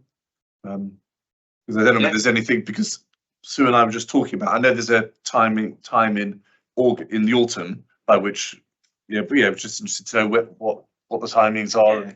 Yeah, so at the end of this week, all chief executives at all local authorities, regardless of what tier, which I find an incredibly pejorative expression, particularly when we're called the lower tier, but all chief executives will. The middle tier, actually, we always think of, we parish councils always think of 3 tiers and not the 2, but yes, never bothers. We will be receiving a letter from the minister at the end of this week, and that letter will indicate the form and the time frame for us to submit what is called, I think, an initial response. That will be at the end of March. Right. Thereafter, I'm guessing that there will be a quick sifting process by government, but the assumption is that by the end of the autumn, there will be a more substantive submission. And I'm more than happy to go into the detail of what I know about that at the moment as well, because in our county, it would be very interesting to see what those submissions look like. Yeah. It's not clear what they will be at the moment. No, I understand. And so by March, that indicative submission. So how's that going to be reached? So presumably members are involved. This committee is involved. Or, yes. How do you see that process going? Because that's talking about. Is it staffs, LDC and town work? That's what we're talking about. And these are really important. Yeah, no, very much so. So, Chair, government as yet hasn't been clear about what they're looking for from that process. In the past, the reorganisation has tended to come from one of the tiers putting in a proposal to government and we're in favour for it. So it's been very much a different process. My understanding is that they're expecting a lot less from us, but most councils in Staffordshire, from having conversations with chief executives, will at some point be bringing their proposal through council for support for what is being suggested. We need to find out whether or not we've got the time and opportunity to do that. Yeah. But it's a 500,000 population issue that But does it has to go through full council before? No, it doesn't. I don't think it has to. No, but lots of my peers are saying actually at every opportunity they will try to do. Yes. Whatever opportunity allows that. I think that's really important. Yeah. This is the process we want to be informed about. Yes. Certainly for autumn, before we submit a final proposal to government, clearly you'd want to make sure that it has support of the council. Having said that, the likelihood is that in Staffordshire, not all councils, there will not be a consensus approach to this, and so it's going to be very interesting to see what councils do with that. I'm interested in how much you work with the budgets. Can you spend like mad before you get? No, I mean, Councillor Woodward. I think it's important that we as an ONS committee look at this, but perhaps more widely as well, a member engagement session. I think it'd be useful for us not to have a sort of necessarily a debate or trying to point score, but just a workshop where we look at what the parameters are, and we'll know more about that very shortly. What the parameters are and how we can shape whatever proposal is put forward on our behalf for Lichfield District. So, I think it's important because people are seeing this as somehow anti-democratic. I think, we've got to make sure that it is as open and democratic as possible, rather than taking away votes. You'll still have a vote for a local councillor, whatever the configuration is. There's a bit of sort of mischief making in terms of the democratic element of it. I'd like to learn from other authorities that have gone through this in recent years as well, because I've no idea how you go about it. But I endorse what Sue said there. I think we just need to have a sort of formal forum whereby, whether it's all councillors or leaders or whatever, so that there is feedback, because there are so many considerations here. One is, you talk about I was thinking you talk about the charges. you know, so if we're going to merge or whatever with another council and they have a different charging policy, how does that marry up? And what their reserves are compared to our reserves, you know, the financials, but also there's the whole democracy of it. You know, this is the politics of it, yes. So that you might have one council which is heavily one colour, another one which is heavily another colour, and you know, which way you go is there are big political considerations. It's just it's so important that the members are brought along that journey, because otherwise it ends up in conflict. And Yeah. Just before you come in, it's exciting for us. I think it's exciting for us. We've been at council for a long time and seen different things like that. But we have to be careful with the effect on staff and how nervous you must. Sorry, I know, maybe you. You know, we careful being flippant and just doing this. There is that concern for staff and how it works out for them, I think. So. Yeah, I think. Sorry, but I just wanted to mention. I'm just going to say in response. I think probably quite a lot of members know that I really embrace change. I like disruption. This is genuinely a once in a generational, more than that, actually, lifetime opportunity. It's my third attempt in my career. Yeah, never mind. Yeah. This is an enormous opportunity to change our sector for the better, and I fully endorse that. I think it's a wonderful, but it is a one time opportunity only, and if we make mistakes now, we have to live with them probably for about another 50 years or so. The point about staff is well made. I mean, I've engaged with colleagues from the unions as well, and we've agreed that when it's important to say something to staff, we will do. But I don't want to talk about this with staff every week, because the vast majority of them will not be affected by this process. It is people in more senior roles, because Ben doesn't go into one or two. Essentially, is what it will come down to at the end of the day. So what we're saying to staff is that services we provide to local people will always be needed. The people that offer and provide those services will always be needed.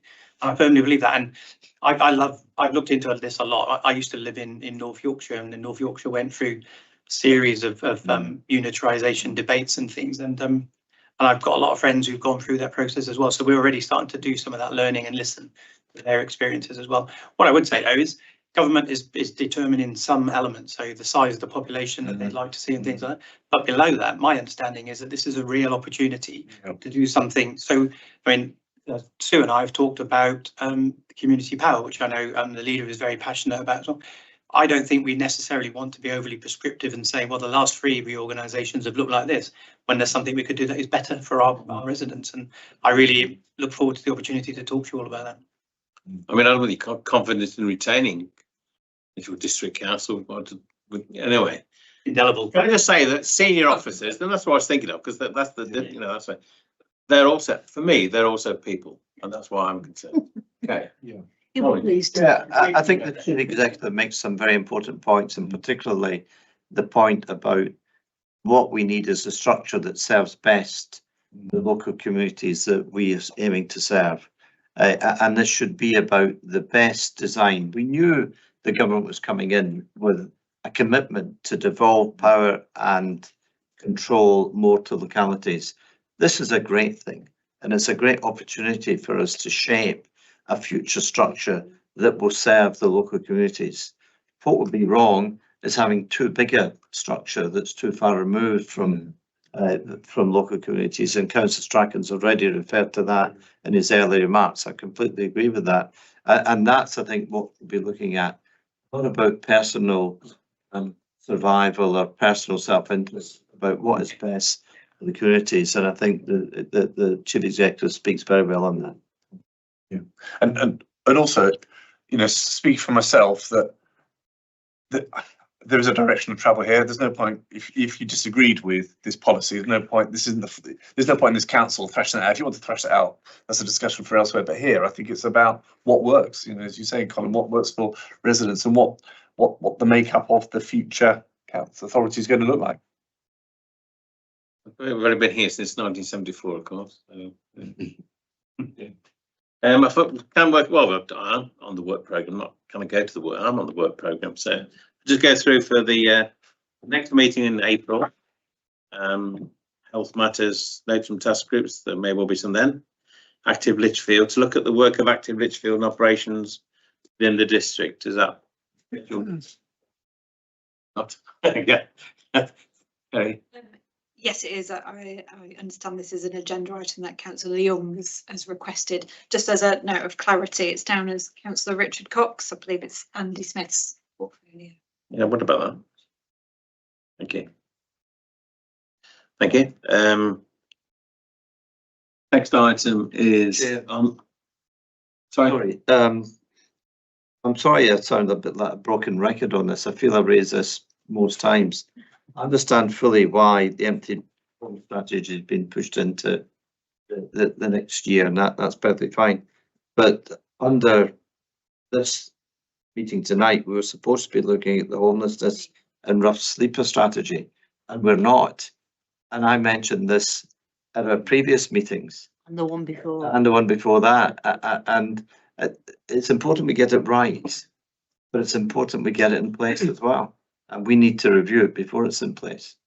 I just wonder when that's coming forward, please. Okay, well, I mean, looking at the wider aspect of it, the Chief Executive would like to come in on that. Yeah, thank you, Chair. So on that one in particular, I know how important that strategy is to many of you that's sitting around this table and across the whole of the council as well. We have done some work at it at an officer level on it, and then we've had a number of challenge sessions about that as well, because my personal view is we weren't ambitious enough. So we're reframing that strategy along the lines of leaving no one behind. And that means being far bolder in some of our assumptions and some of our strategic approaches. So we're just working out some of the detail of that. But I'm pleased to say we're nearly there, Councillor Ball, and we will be bringing it to you as soon as possible. But the only reason it's been delayed is because we looked at it and asked ourselves, have we worked hard enough? Is doing more of the same that we've done over the last 5 years sufficient, or should we be, as I say, more aggressive about making sure that nobody in our district is unable to live in a house? Thank you very much. You're obviously anticipating my challenge when it comes to Morris. Thank you.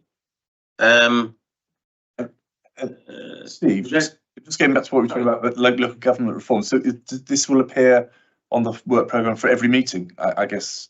Well, it'll appear on the work. Be a request, isn't it? But when it's reporting back.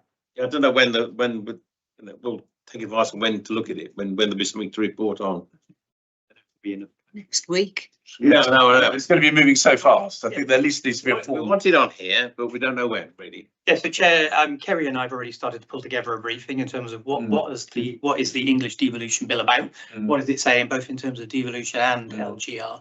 As Sue has said, we'll have a letter this week.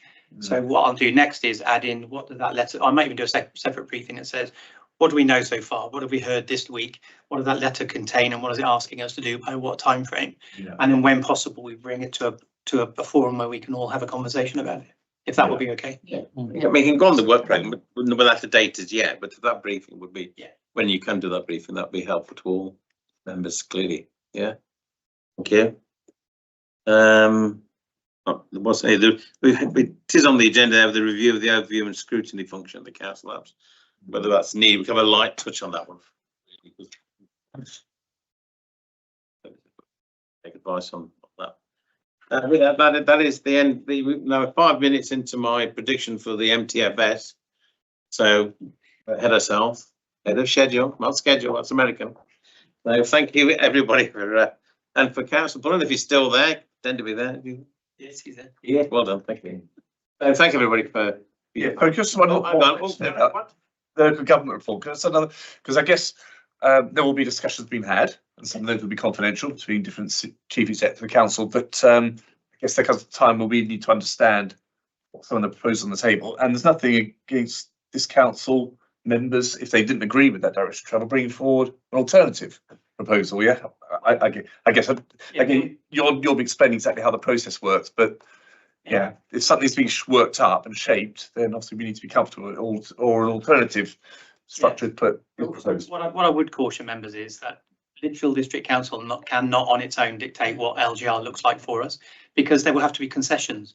So the government has already said actually they're looking for a minimum population number of 500,000. I understand that. Yeah. No, but in our if we were to go with Southern Lichfield structure, that would mean us and probably 4 or 5 other districts. So we can't dictate of that, but what we can do is try to influence that as much as we possibly can. So I think it would be very difficult if we then went to full council and said, actually, we've negotiated something that we can put in front of government, but we in Lichfield District Council don't believe it, don't agree with that. Would be a very difficult position for us, because actually, when we do submit to government, I've heard very clearly, and my personal opinion is a single council with a population of nearly 1.2 million is far too large for the services to remain local. But I think we have to work out what is it that we're trying to achieve, because if we weaken our 2 council or 3 council, strengthen a 1 council bid as a consequence, that would be very dangerous for me. Does that make sense, Paul?